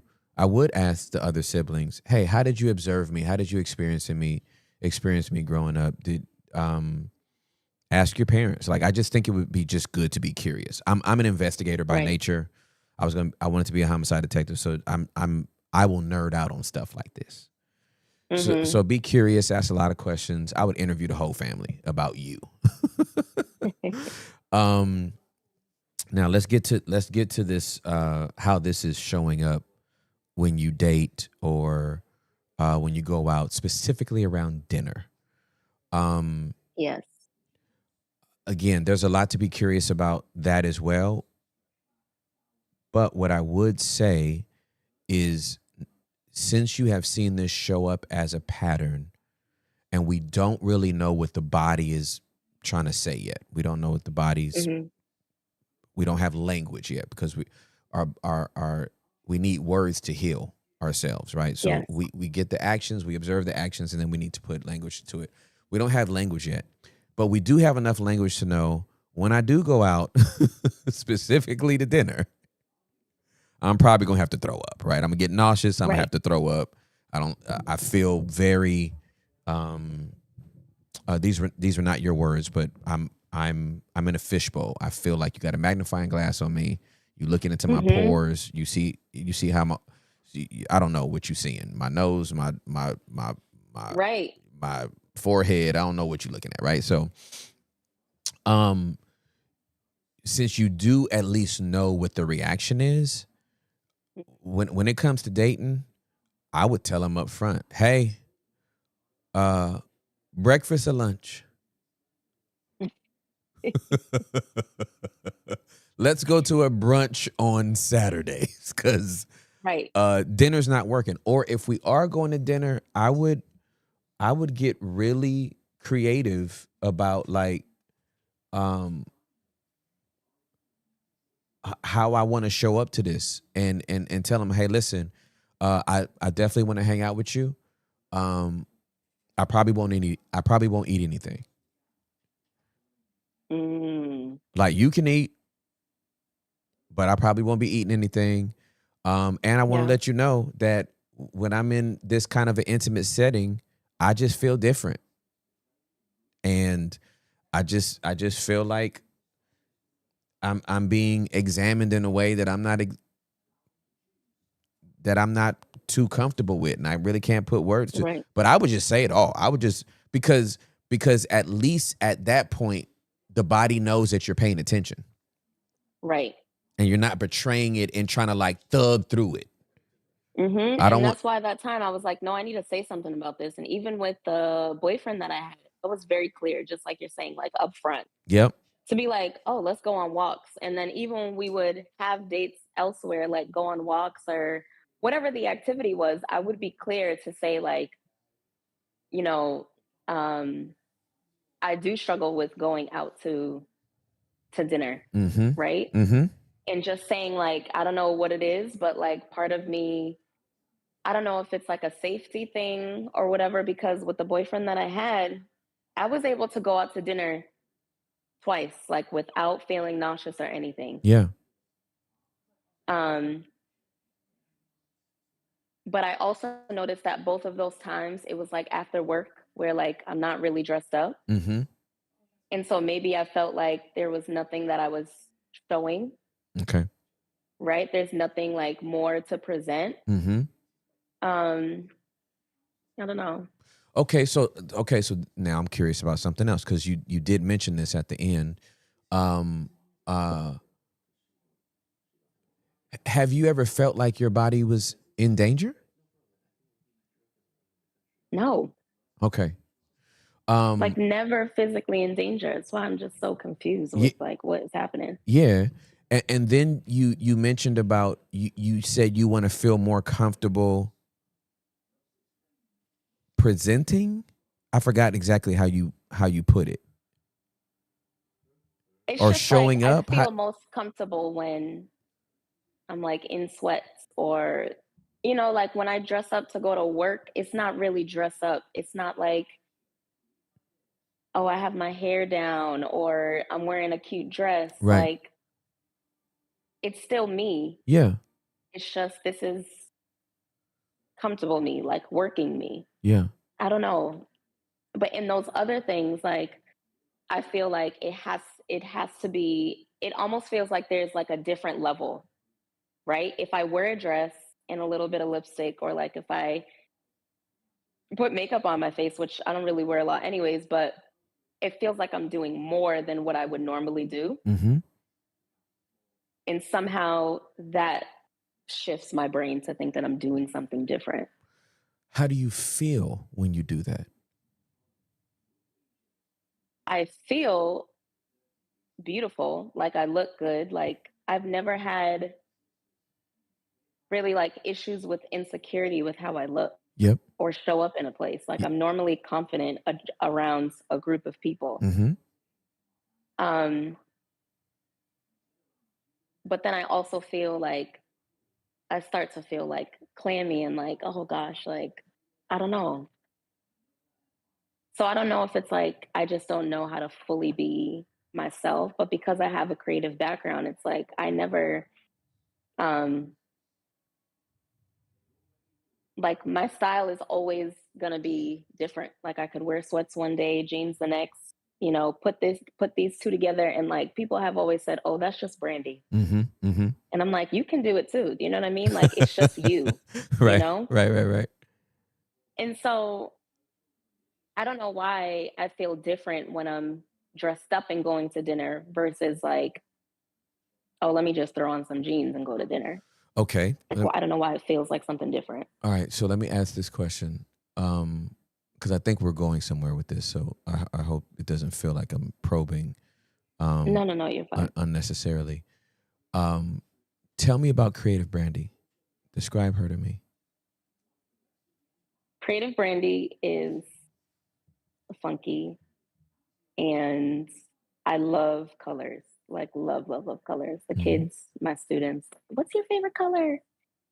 I'm like, I don't have any favorite colors. I love combining patterns, shapes. Like I can be boyish sometimes and have like I love oversized clothing. Mm-hmm. Um, I do notice that if I don't like wearing super tight stuff, because I just don't like the attention. Like I've never liked attention on me. Okay.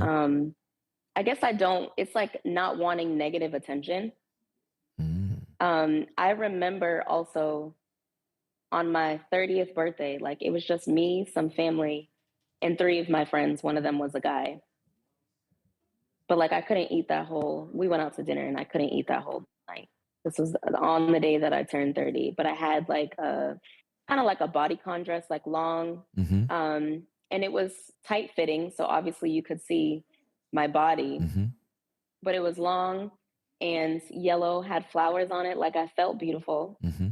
but then I felt like also you're doing too much, Mm-hmm. right? Maybe someone's gonna think that you're doing too much. Mm-hmm. And so I went and I literally was back and forth to the bathroom like 8 or more times, just throwing up. Like I could not eat anything at my own birthday party. And maybe that was because people were coming to celebrate me. I don't know. But I'm like, I would do that 10 times over for somebody else to celebrate them. Okay. Okay. And what did the third grade teacher's report card say again? What was the but? But like she doesn't have confidence in herself. Okay. Okay, Brandy. Yes, Tim. I think we have some I think we can throw some things on the board. I don't think I have conclusions, but I have some things on the board for us to do. Okay. And this will be homework, okay? Okay. I don't know how comfortable I feel giving a teacher homework, but this is where we are in life. I love right now. homework. I'm a learner Okay. at heart. Okay. So,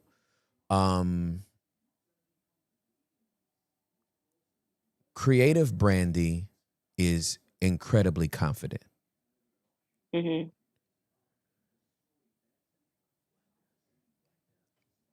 Forgive this term if it's ill-fitting. We can get another one. But I'm just going with what I'm having in my head. Creative Brandy is very, very confident.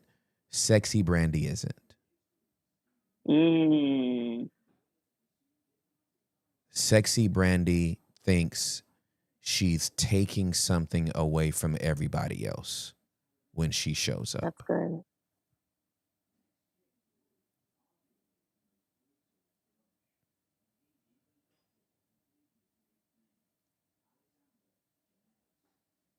And therefore there is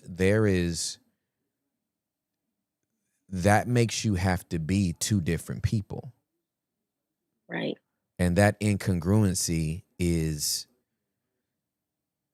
Where the friction lies. That's where friction is. And so we need to reconcile creative Brandy with sexy Brandy. Because how come she doesn't feel like she's sexy when she's in baggy clothes? And what makes her think she's not creative when she's in regular clothes or whatever like evening wear clothes, or that, you know what I mean? You wear your cute little, form-fitting dress, and then all of a sudden I'm too much for the room. What? What is that about? Right? So there's something there where I'm enough here, but I'm too much here. And we need to find out where did she get that from? Who's the first person that told her she was too much for a room? Right. Or that she can't wear this? Or that's too much? Compared to who? For what? Somebody jealous here? Since when? Since when? Wait, when did this happen? It's my birthday. Why am I throwing up? Right. So like that's homework. We got to find that out.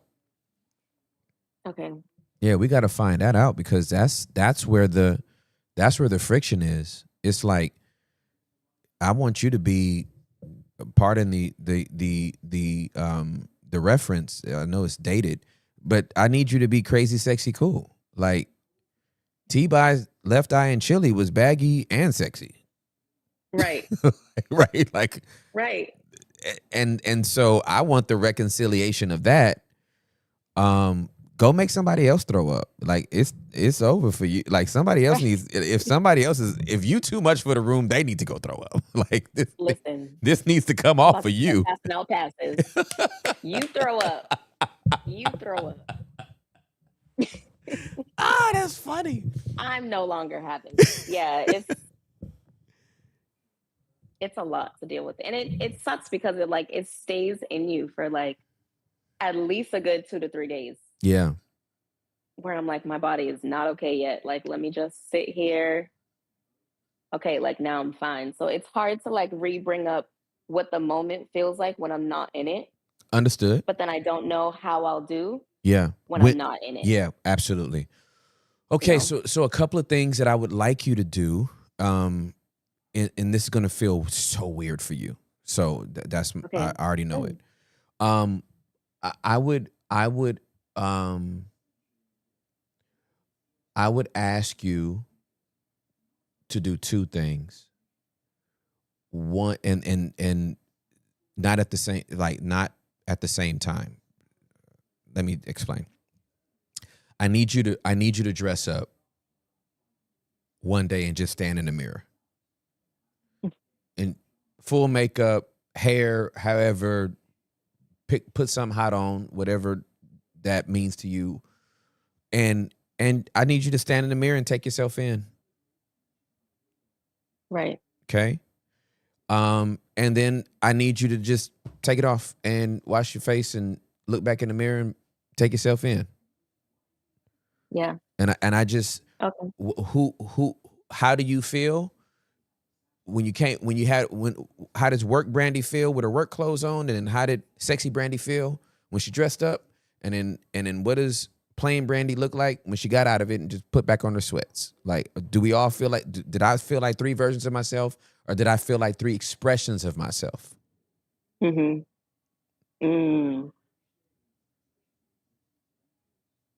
Because I'm me everywhere, but I'm obviously way more me with Juliet than I'm ever going to be with anybody else. Right. Right? It's not, I'm not a different version of me. It's a different expression of me. Right. And so I just want you to feel what that feels like. So I need there to be this time that you just set to just, I'm going to get in the mirror and I'm going to take myself in. Dressed up this way and dressed up that way. Then, and again, I want this on separate days because I want them to be separate experiences.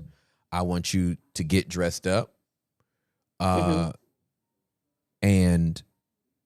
take yourself in the mirror again, and then take yourself out to a thing. Outside. Outside. We need that Brandy outside. Cause we need to we need to normalize this, and we need to figure out where that flare comes from. It's no different than when my boys had allergies. They actually test them. They put the thing they're allergic to on their skin to see how much it breaks out. Yep. So we need to figure out, is this happening only with men that I have an interest in? Is this happening with my family? Is this happening with my homegirls? Okay. And it's going to take some time to figure it all out, but I think there's going to be a lot of findings and a lot of aha moments, and I get it. So now let me offer you identification, because identification is, I understand what you're in. I don't have to have gone through the same exact thing, but I understand. And I can say this now with confidence and no disclaimers. I would shrink in the church that I came up in. I would literally shrink around other pastors and ministers because I was trying to fit in with them, and I didn't want to come off as too much. I didn't want them to feel bad. I didn't want them to feel like, so I was always deferring, and I was always I took on I was little bro. Right? Like, hey, I'm a man, you're big bro, I'm little bro, and you got seniority over me, and I'm just who am I? I was a freaking beast. That's who I was. Right. I was the coldest preacher in there. Okay. And I was called on the most to speak. Mm-hmm. But I was Did always you know you were the coldest, and that's why you were? Say that again. Did you know you were the coldest preacher, and that's why you were shying away? Like you didn't want everybody else to know that? No. I was shrinking. I didn't know. I was aware of that. Mhm. And obviously I'm using street language, right? I know this is sacred and we're preaching, and I don't want anybody to think, yeah. But like I knew that this gift that he had put on me was it was made for the house I was in for that season of my life, and nobody else had the anointing, God's approval to do what I did in that season. Period. But I would dumb down to make it so that everybody else would feel okay about it. Mm. And then the Holy Spirit just saw me. He observed me. He observed me, right? Right. And he just called me out one day. And this had to be after like 2.5 years. And he was like, I need you to stand tall. Like, you got to stop acting like you're not who you are. You can't keep apologizing for this. Mm. You're not helping them. You hurting you. Right. Stand up. Stand tall. That's just it. I called you. I chose you to do this, and somebody's gonna have a problem with it, and you can't mitigate that by hunching over. Right.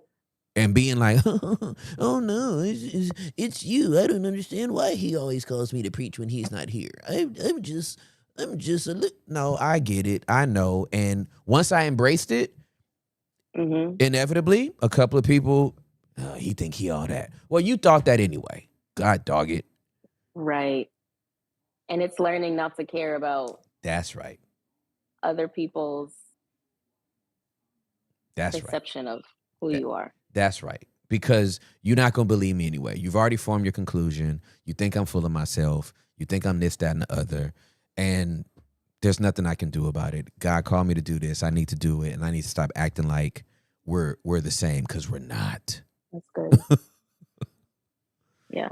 So that's what I hope your discoveries would be. Okay. As you move through this.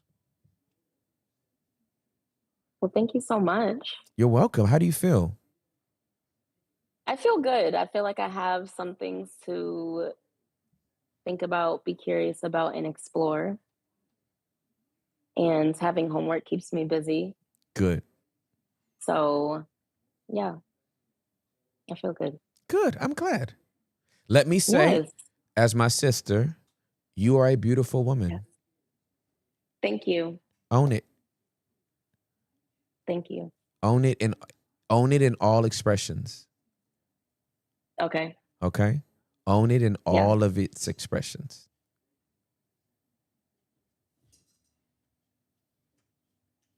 Okay. Okay. I love you. Love you too. Thank you, everybody. All right. Have a great day. You too. Bye. Bye.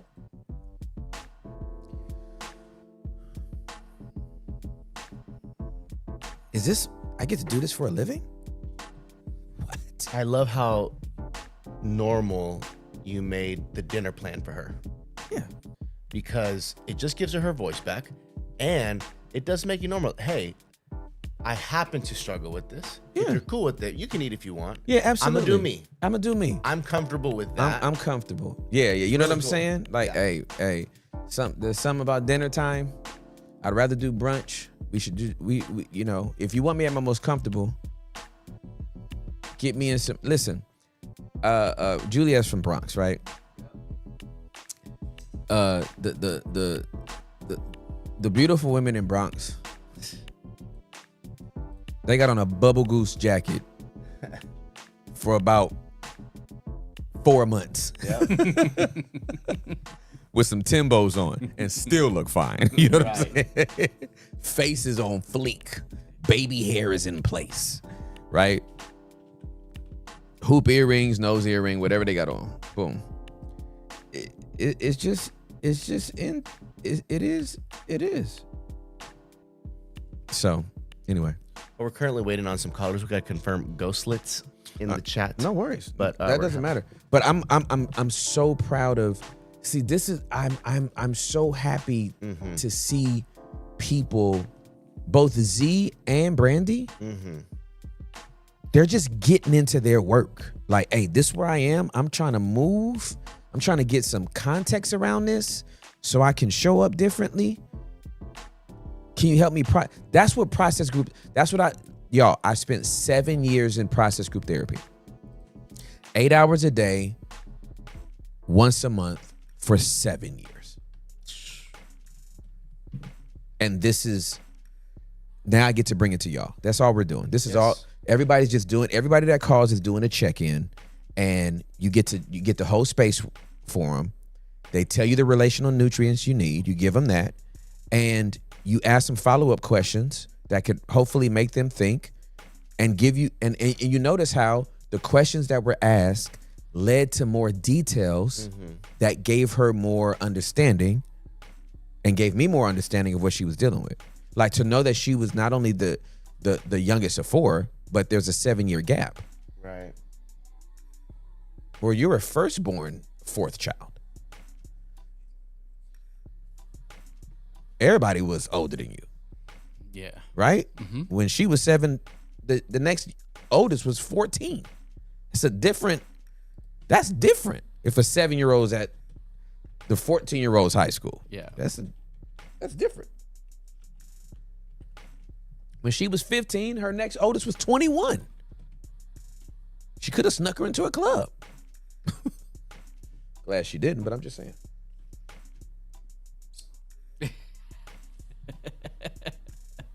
So I'm proud of the work. I celebrate all the work that y'all doing. We wide open for 2 hours, and y'all be filling these 2 hours up. I'm happy about it. Shout out to 851 in the chat. A new pope has been elected. White Smoke? What? White Smoke? Already? Pop Smoke? That was fast. Smoke. Yo. That was fast.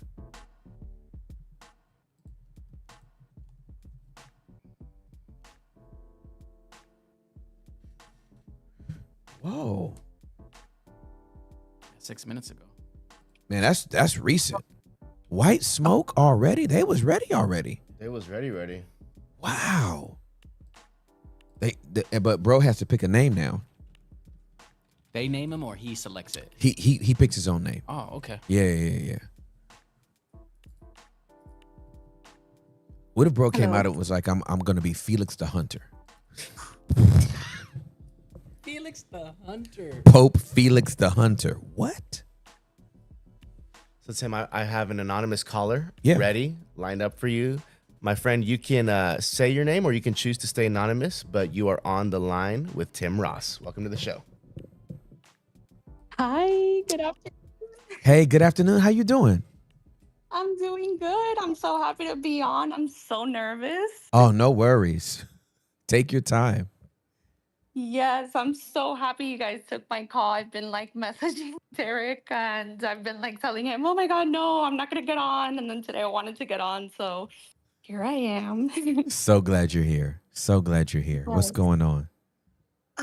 So bear with me because my nerves get the best of me. Oh, no, take your time. I do have a couple things that I wrote down. Okay. So I'm just gonna word vomit. Mm-hmm. Yeah. So I don't think I've ever felt fully seen, fully heard ever in my life. I pray for God to take the bitterness from me, and these are the ugliest parts of me that I really do hate. Okay. At times, I feel a slave to the ugly parts of me and carry my wounds around me in a suitcase, like ready to bring it out for showcase. I don't want to say that my wounds are worse than anyone else's because realistically, it could be worse. All I'm trying to say is that I do feel them very deeply, and I've suffered from depression. I've had suicidal ideation since I was 9. I would cut and scratch myself, never fully cut myself because I didn't even understand what I was doing at that age. I was just in a really dark place with no guidance. Mm-hmm. Um, so I did feel like I was going crazy at that time, from seeing all the things I saw growing up and not having any guidance. I feel like I walked most of my childhood with a blindfold on my eyes to everything happening around me. And in a way, I found comfort in being blindfolded. Um, and it really did become like a safe place, not confronting those things. Okay. Um, it made me a very angry, disobedient daughter with my parents. I was always giving them trouble at school. I was always lashing out. Um, not even knowing, what I was doing or why I was doing it. Um, and I've always said, like, as a child, like, God gives his like toughest battles to his strongest soldiers. And I am very proud of myself for everything that I've endured. But I can admit I do get very angry, and sometimes that dark side takes over. Um, and sometimes I do feel delusional, or like I'm blindfolded, and like my reality, I feel like an extremist, and I feel like I'm always like wearing my scars on display every day, yet everyone's eyes are like blindfolded to my pain. Mm, yeah, and then sometimes when I share how I'm truly feeling, like with people close to me, all I really ever get is like, oh, you're just victimizing yourself, or why do you even feel like that? It could be worse. And I am very self-critical, so I do take what others tell me and I like adopt it, and it becomes like very like negative for me. Um yeah, I really don't know what else to say. That's a lot. You've said a lot.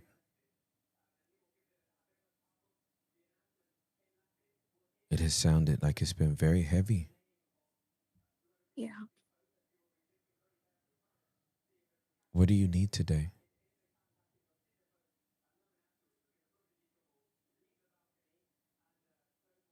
Um I don't know, like maybe some words of encouragement or prayer. Um yeah. I feel like I'm not truly like letting myself share really everything because I just don't. I'm very scared of being vulnerable. Mm-hmm. So this is like a very, very big step for me. I'm literally shaking right now. Um, but I appreciate the space that you guys have given, and I love watching all the callers, and I learned so much from all the callers. I'm so proud of you that you called, even though you were scared.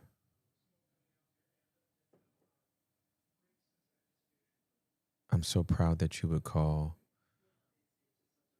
with a shaky voice and a shaky body and doing something that's not even comfortable for you to do, you deciding to do it anyway. Like, I'm just very, very proud of you. Thank you.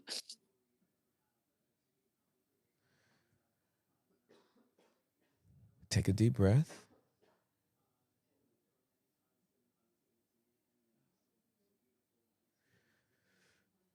Is there anything else that your heart wants to say?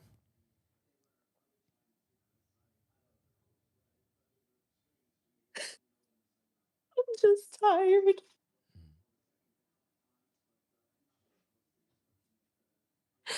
I try my best to like get through it, but it's so hard for me because I really do feel things so deeply, and I don't like to. think that I'm being a victim to.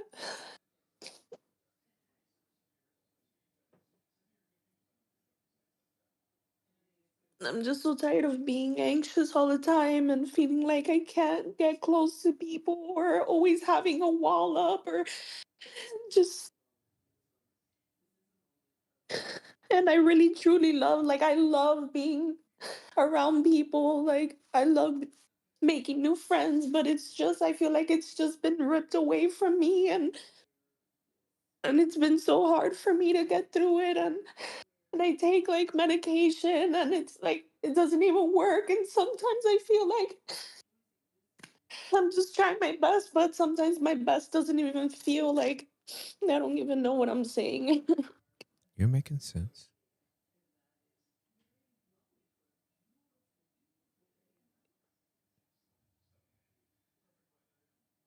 Sometimes I have so many emotions that I don't even know how to put them together. And it's really, really hard for me to.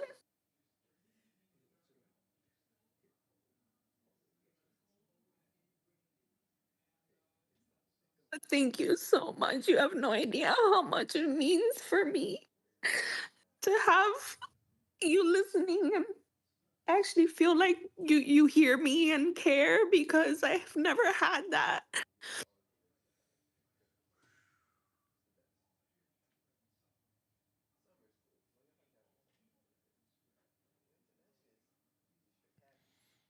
I love you,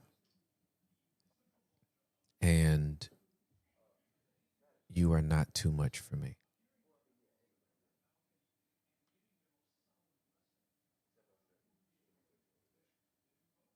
Your feelings and your emotions are not too much for me. They are valid. They are real.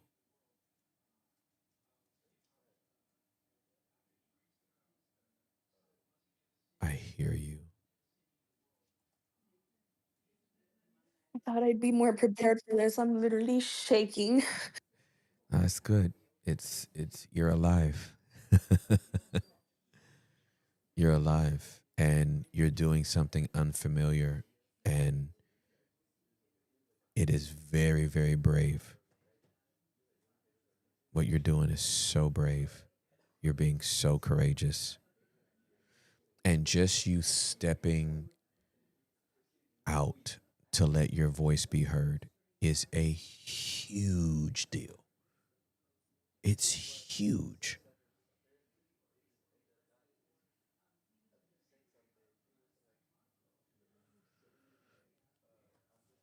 And I'm just very Thank proud of you. you. Very proud of you.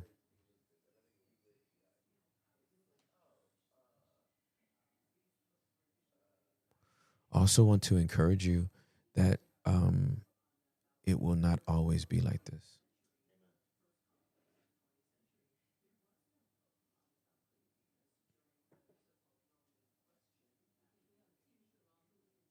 This is a season you're experiencing.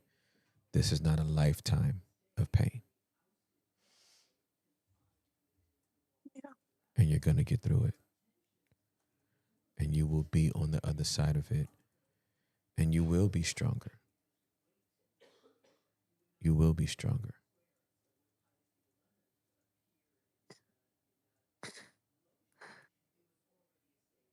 Thank you. But I speak peace over you and peace into you.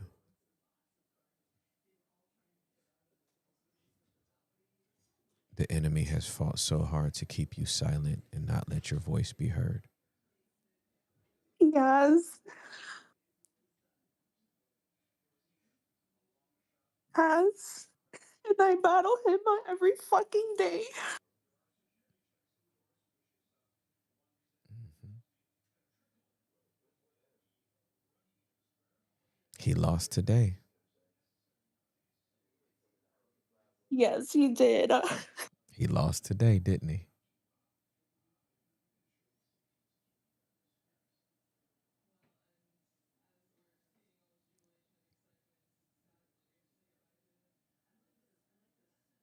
And he'll lose tomorrow as well.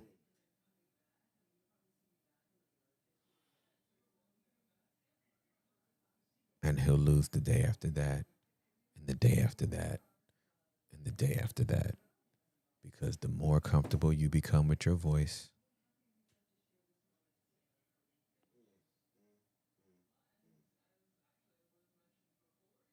the less opportunities he has to try to keep you defeated.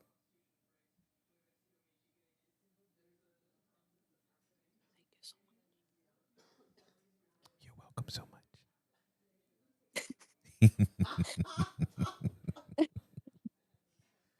I love you guys so much.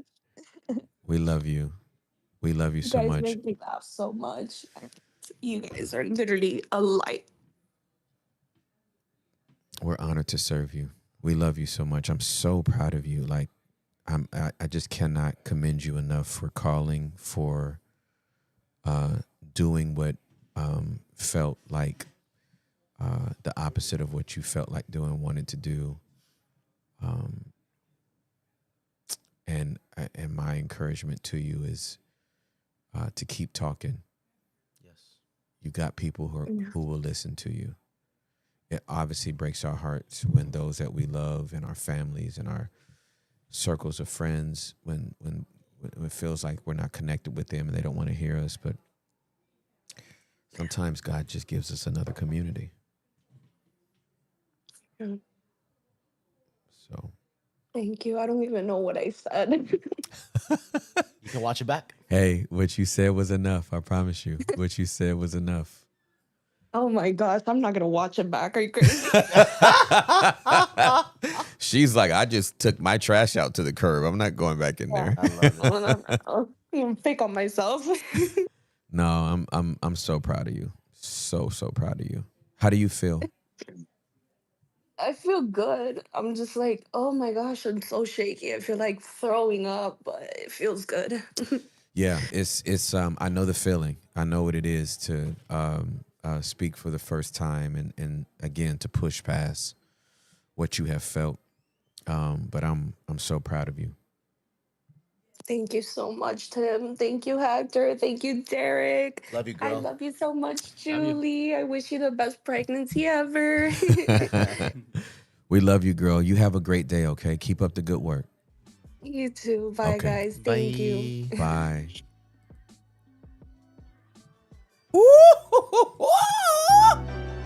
Yo, dude, I'm gonna do this for 20 years. What? That right there? Do you hear how regulated she sound? Even though she said her body was still shaking, by the end of the call, her voice was normal. Changed. Oh, thank you, Jesus. Lord have mercy. Ah! Woo! Vulnerability is hard work. Hell lost another one. I am free. I am free. Shit. I am free. For real. Hell lost another one. I am free. I am free. I am free. Hell lost another one. I am free. I am free. I'm free. I am free. I'm free. Hell lost another one. I am free. I'm free. I am free. I'm free. I am free. That was perfect. I would just like to commend you. You always know when to come in and out on the song. It's like you're in tune with the beat, brother. It's like I did it before or something. I don't know. Man, that was I love that call. I am grateful we give space for people to use their voice. But here's the thing, man. You see how quickly you can calibrate and go from dysregulation to regulation without anything being fixed? There was no conclusion. Attunement. It's the power of confession. Amen. Like you don't need nothing to get fixed. You just need to say it. Say it. Say it. This sucks. Great. You just need somebody to hear you, see you, know you, and love you. They don't need to change anything. Nothing changed. She says she was tired. Is she somehow magically untired? No. She's just regulated because she got to say it. You know how you do that thing where you do this when the problem's right in front of you? Like you always use that picture. When you're far from it, you're like, you just call it what it is. Like, oh, I'm exhausted. I'm tired. I'm tired. Estoy cansado. Right? Yeah, dude. Like, Using your voice, man. yeah, That's just the medicine. it is, man, because your whole body goes, okay, at least you heard me. You're paying attention. You do see this. Like, we're tired. Okay, great. Your body wants to be seen. It does. Yeah. It does. And when you don't, it'll act up on you. It will. It acts up on you. Yes. Lord have mercy. Thank you, Jesus. Lord. I do have another caller queued up if you'd like, or we can push to tomorrow. It's totally up to you. Do they understand the time constraint? Oh yeah, they're tapped in. They're just ready, and it was because we had some ghosters. Yeah, for sure. This is some of our backups, and they're down Okay, great. for a little shorty, Yeah, no worries. little shorty 40. Can't be 40. Happy 40 minutes. Can't be 40. We'll be done. We'll be talking to him after the live stream. While we're eating lunch. Yeah, while we're eating lunch. So go ahead. All right, we got Jasmine. You are on with Tim Ross. Welcome to the show. What's up, pretty Jazz? Hey, Oh hi. my God, you Oh got my a God, beautiful I'm so smile. nervous. It's I'm these, not to freak out. your teeth are gorgeous. Okay. Your smile is gorgeous. Thank you. Okay, I think I'm good. All right, so I'm gonna be so quick because I know like time is wrapping up. You good? My question revolves around something like that I'm processing through now, like literally like in the last week. Okay. I'm like processing through it, but also trying to at the same time not think about it because that's just something I've always do when it gets like something gets really hard. I'm like, yeah, I don't want to think about this right now because I'm scared. Mm-hmm. So the question is, when it comes to understanding, and not necessarily like purpose, because like watching the pod for so long, I have been understanding things differently about like purpose and calling. Mhm. And so in this part of my life, I feel like I'm praying more so for like, okay, Lord, like what is like some assignments or good works like that you want me to focus on? Like if it involves any of the talents and gifts that I have to use, like I'm open for that. Mm-hmm. And so Lord, like, what is that or or are those things? But just in this last week though, I have come to the realization of two things. One is that I have always been a person of like bracing myself for impact to be negatively affected by a situation like when it happens. Mm. For example, I recently got called in by my doctor to come in and have like some additional tests done. And I realized that I'm already bracing myself to get a negative like answer or negative result. And then Gotcha. I sat down and I was journaling. I'm like, I think I've always kind of had this where like things have happened in my life and I've always felt that I've received like the disappointment or the hurt or the negative aspect of that thing. Like I didn't come out on top of that situation or it just always felt like something like I got the bad end of the stick, if you will, Gotcha. to the point where it's even become like a family joke where it's like, oh, if Jasmine's in that thing or she's involved, like something crazy is bound to happen. And it's crazy because like for a while, that's just what I believed. Mm. And I felt like maybe kind of God brought that to my attention because I'm like, that thinking is like, that's off, that's wrong. And then the second thing I've been processing is that I feel like I've lived so much in just like fear in my life that even when there's things that I felt like God put on my heart, I've been too afraid and thinking like, oh no, this is just me. This can't be God.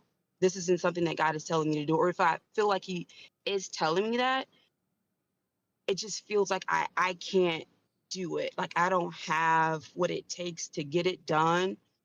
Or sometimes I've just let life itself pull me away from God. And then when I came back and realizing like, hey, okay, you've gone too far from God. Let me kind of get back to where I need to be. Whatever it is that he told me to do, I'm like, well, that's kind of like null and void. I just need to focus on like my relationship with God. Whatever that was, that's old. And so I feel like throughout my life, there's been some things, but like either I've forgotten them or I've like I don't know. I just feel like, I don't know. I'm either too afraid to do them. So I've just always, since I can remember since college, I've always just been like praying the same prayer. Lord, what do you want me to do? What do you want me to do? What do you want me to do? And for a long, long time, it was connected to my career. It was connected to some of the gifts and talents that I have. But I'm like, I'm trying to rethink those questions now. But I also feel like this thing of always bracing for the negative, but at the same time, always being afraid and in fear and just always thinking like, no, that can't be it. It's just stopping me. So I'm just trying to learn how to process through these thoughts and be open to what it is that God may be asking me to do. Mm-hmm. That makes sense. It makes I'm sense. sorry, I talk really fast. So You're if you do fine. understand, just let me know. I'm tracking with you 100%. Absolutely. Thank you for trusting me to process with you. And I understand what you're feeling, and this loop. It feels like a loop that you're trying to break, It does. right? It does. Oh my God. Yeah. Yeah, it feels cyclical. So, can you remember your earliest time, the earliest time in your life where something good that happened turned into something bad that happened?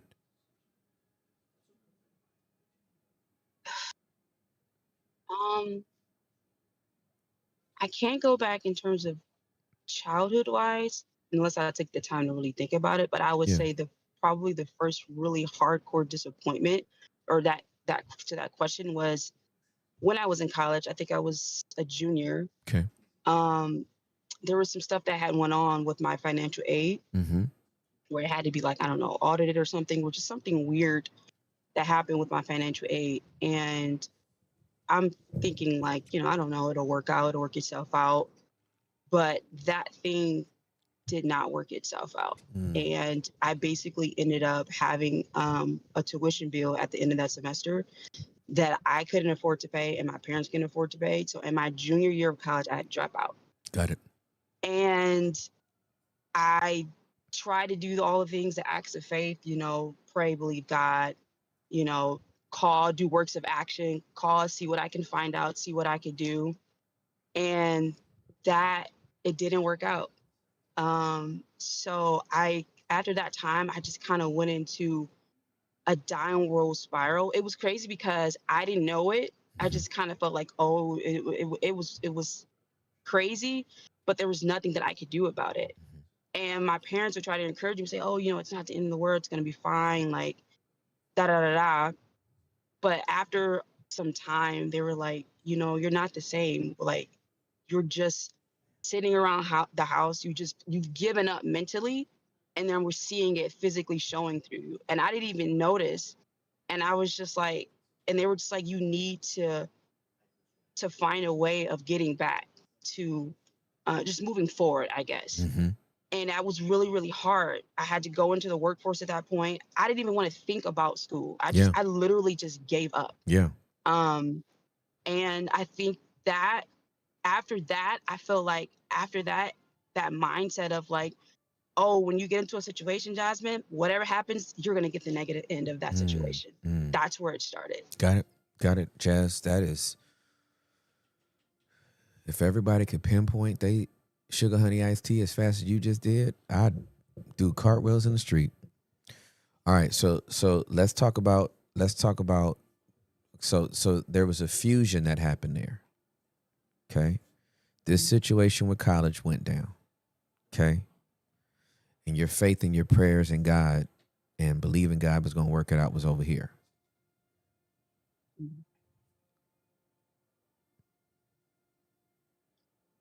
That whole incident got balled up together. Yeah. And that's where the cycle comes from. You don't want to go through that no more. So now you got paralysis by analysis. Lord, you show me 82 fleeces, make the sky turn orange on Tuesday at 12 noon, and let Gabriel come tickle my feet on Wednesday morning, and then I'll know it's you. Because I cannot repeat my junior year. Oh, man.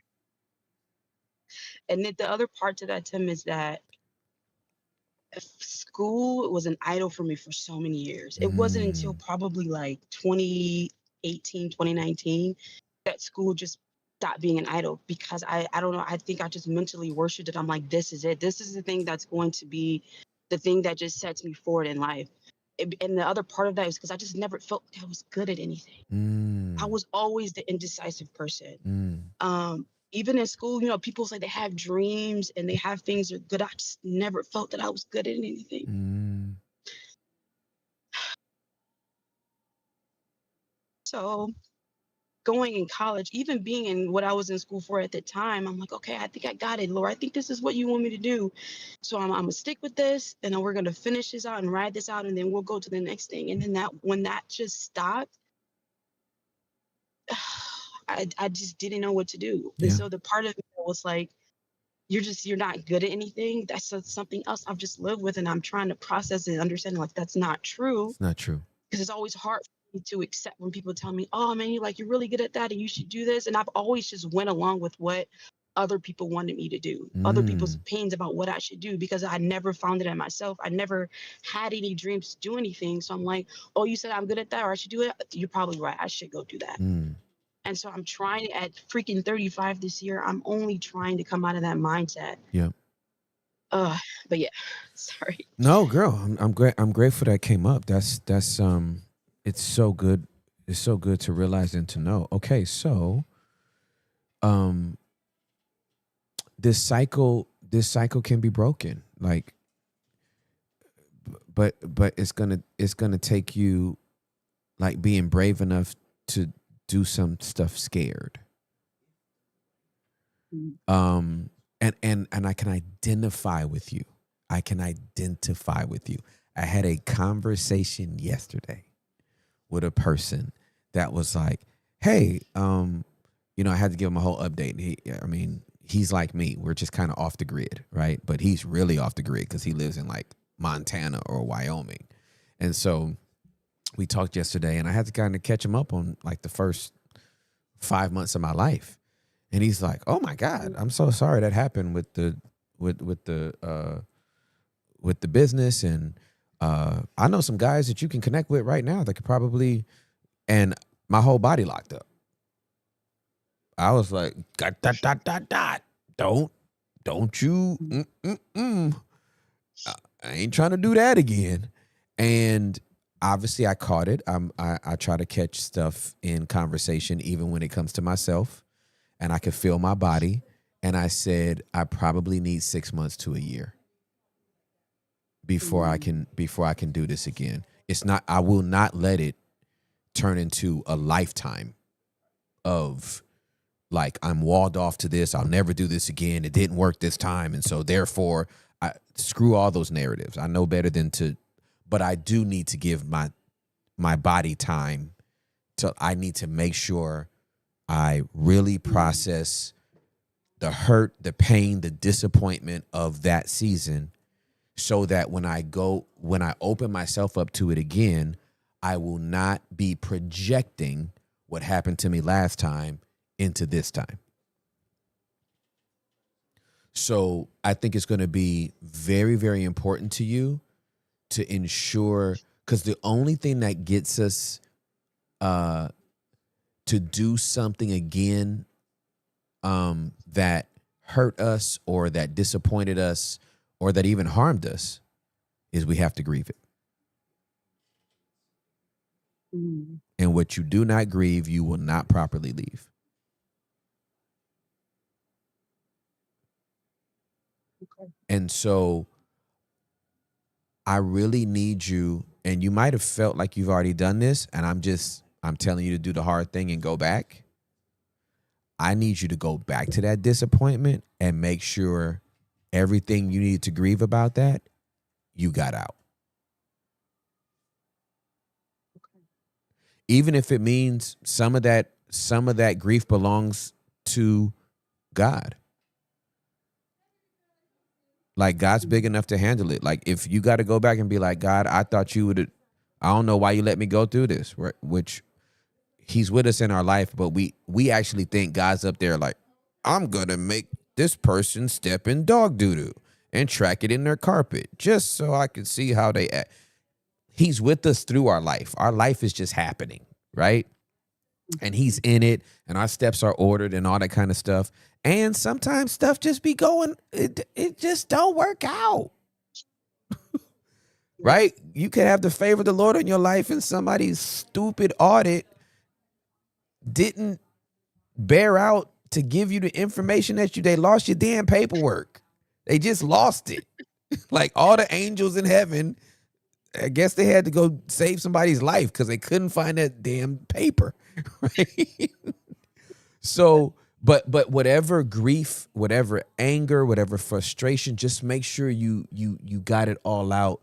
That way you'll be open to like other possibilities. That's number one. Here's the other thing. I need you to find something that you want to do and you do that. Don't check in with nobody. Okay. Don't check in with nobody. You tell them after you've done it. You tell them after you signed up for it. You tell them after you took the job. Like, oh, I'm over here now. Girl, what you doing over there? You didn't even tell us. I had to do this for me. Mm.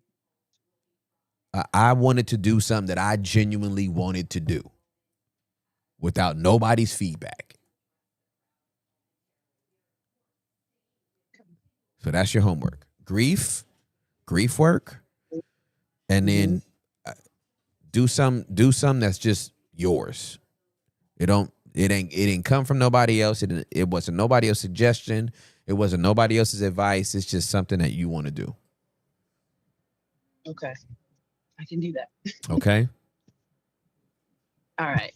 Okay. How do you feel? Okay. Thank you. Good. Yeah, just getting that out because it's like I said, it's something I've been processing and because I journal like crazy. Yeah. And like I share some things like with my sister, but it's really just me and maybe that one other person. So saying it out loud, I haven't said it out loud. Good. So Good. yeah. But yeah, I feel good though. Okay. Well, I love you. Thank you so much for calling. Love you too. I've been rocking with you it's been years, which is so crazy. It's been years. That's wild. But I love you all, love everyone. But yeah, thank you so much. You're welcome. I love you. Have a great day. You too. Okay. Bye. Bye. Hey, you know what I thought about? I think our cars are the new therapy pods. I process so much in my vehicle while I'm driving too. I think our cars are our new therapy pods. Everybody pulls up in the ride. Well, you know when you go to an airport or like a WeWork, they have those private pods. That's what I'm talking about. So we're on the pod. That's exactly They're right. in their pod. This is their cars can now become their therapy pods. We could literally have a segment called "Hop in the Whip," and they just They're getting to their destination. yeah. Hey, get in the car, and we'll get you. We'll get you to where you need to be. Oh, that's awesome. Get in the car, and we'll get you where you need to be emotionally. That's Good. fire, dude. Isn't that cool? Yeah, That's fire. It really is. That'd be cool. Everybody just gets in the car, Get in the car. and I can get in my car. Yeah. I don't know how we would set it up. A little Tezzy. Little test. Little test. You know, Cash cab. like, it's not hard to stream from your Tesla.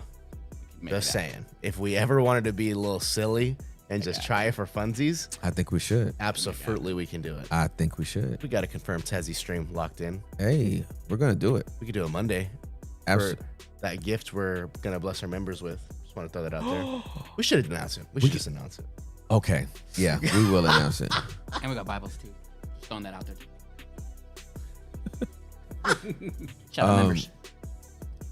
All right, so starting Monday. All right, so we started membership. We kind of started membership Monday on Monday, right? By dropping Correct. the pod. But we're gonna start doing. I don't think we came up with a name for it yet. Are you sure? I I thought you did. What was it? Fly on the wall, player. Oh yes, fly on the wall. See, that's why I need y'all, because I be ideating, and I walk away and see Juliet's booty and forget life. I'll forget life when I see her.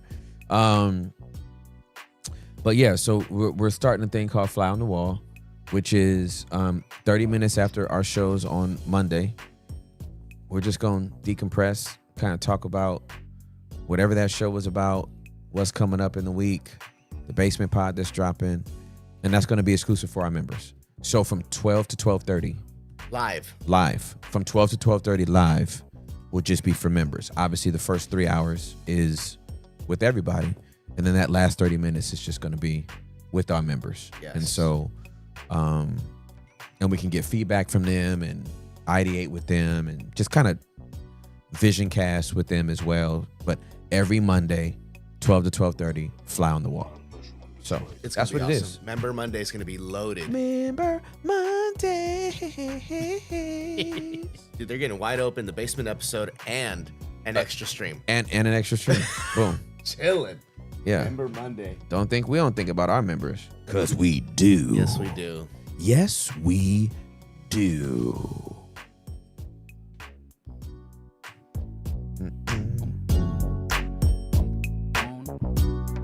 It's just so good. Man, today flew by, folks. It flies by every day. Like it's every day. Yes, Cody. But wait, there's more. The guy that does the OxyClean. That's what it is.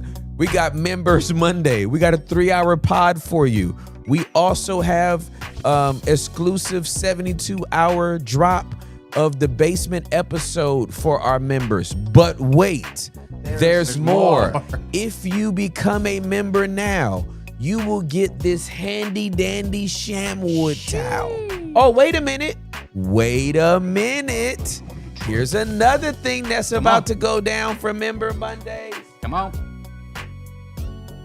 Daniah. Hey, Jack. Sent us Hide Tree that of address, Life Daddy. Bibles. Hide that address, Daddy. Oh, my bad.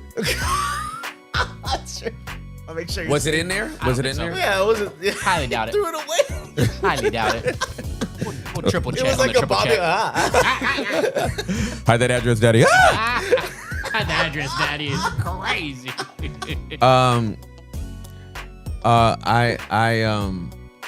We definitely gotta we gotta do it.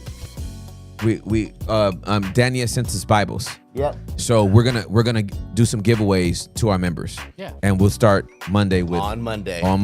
There it is. we'll give away a Bible, Tree of Life Bible, to one of our members Incredible. in the segment, Absolutely. our Fly on the Wall segment. And shout out to Filipino Pope. That's locked in. It's the Filipino Pope? Didn't you say it was a Filipino Pope? That's the rumors, but it's going on live. He hasn't walked out yet. Forgive Okay. the misinformation. And we got it. And bro, we need his name. It's live right now. If he's Filipino, Felix. Boom. Yeah. Felix the Filipino Honor. Pope. It's a party. I need to calm down. I be doing too much. Fuck. I be so I'm too easily humored.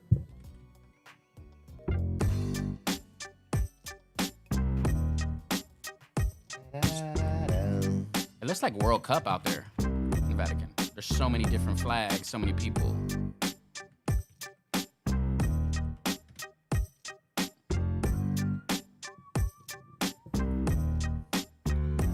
Oh, they get crunk over a new pope. Look at them. Hey, bro. No man is supposed to have that. Dude, That's crazy So, sauce. so Tim, No man's supposed to have If that. Paul or Peter saw this right now, what are they saying? They'd be like, Yeshua's not coming back here. Look at the flags, dude. It is the World Cup out there. Hear the chanting? This is wow. Incredible. This is wow. I'm trying. It's unbelievable. And the DraftKings poll. No, I'm just kidding. The Pope draft is over with the #1 pick coming out of Filipino. The Vatican chooses Shadur Sanders. Yo, that's hilarious. Ooh.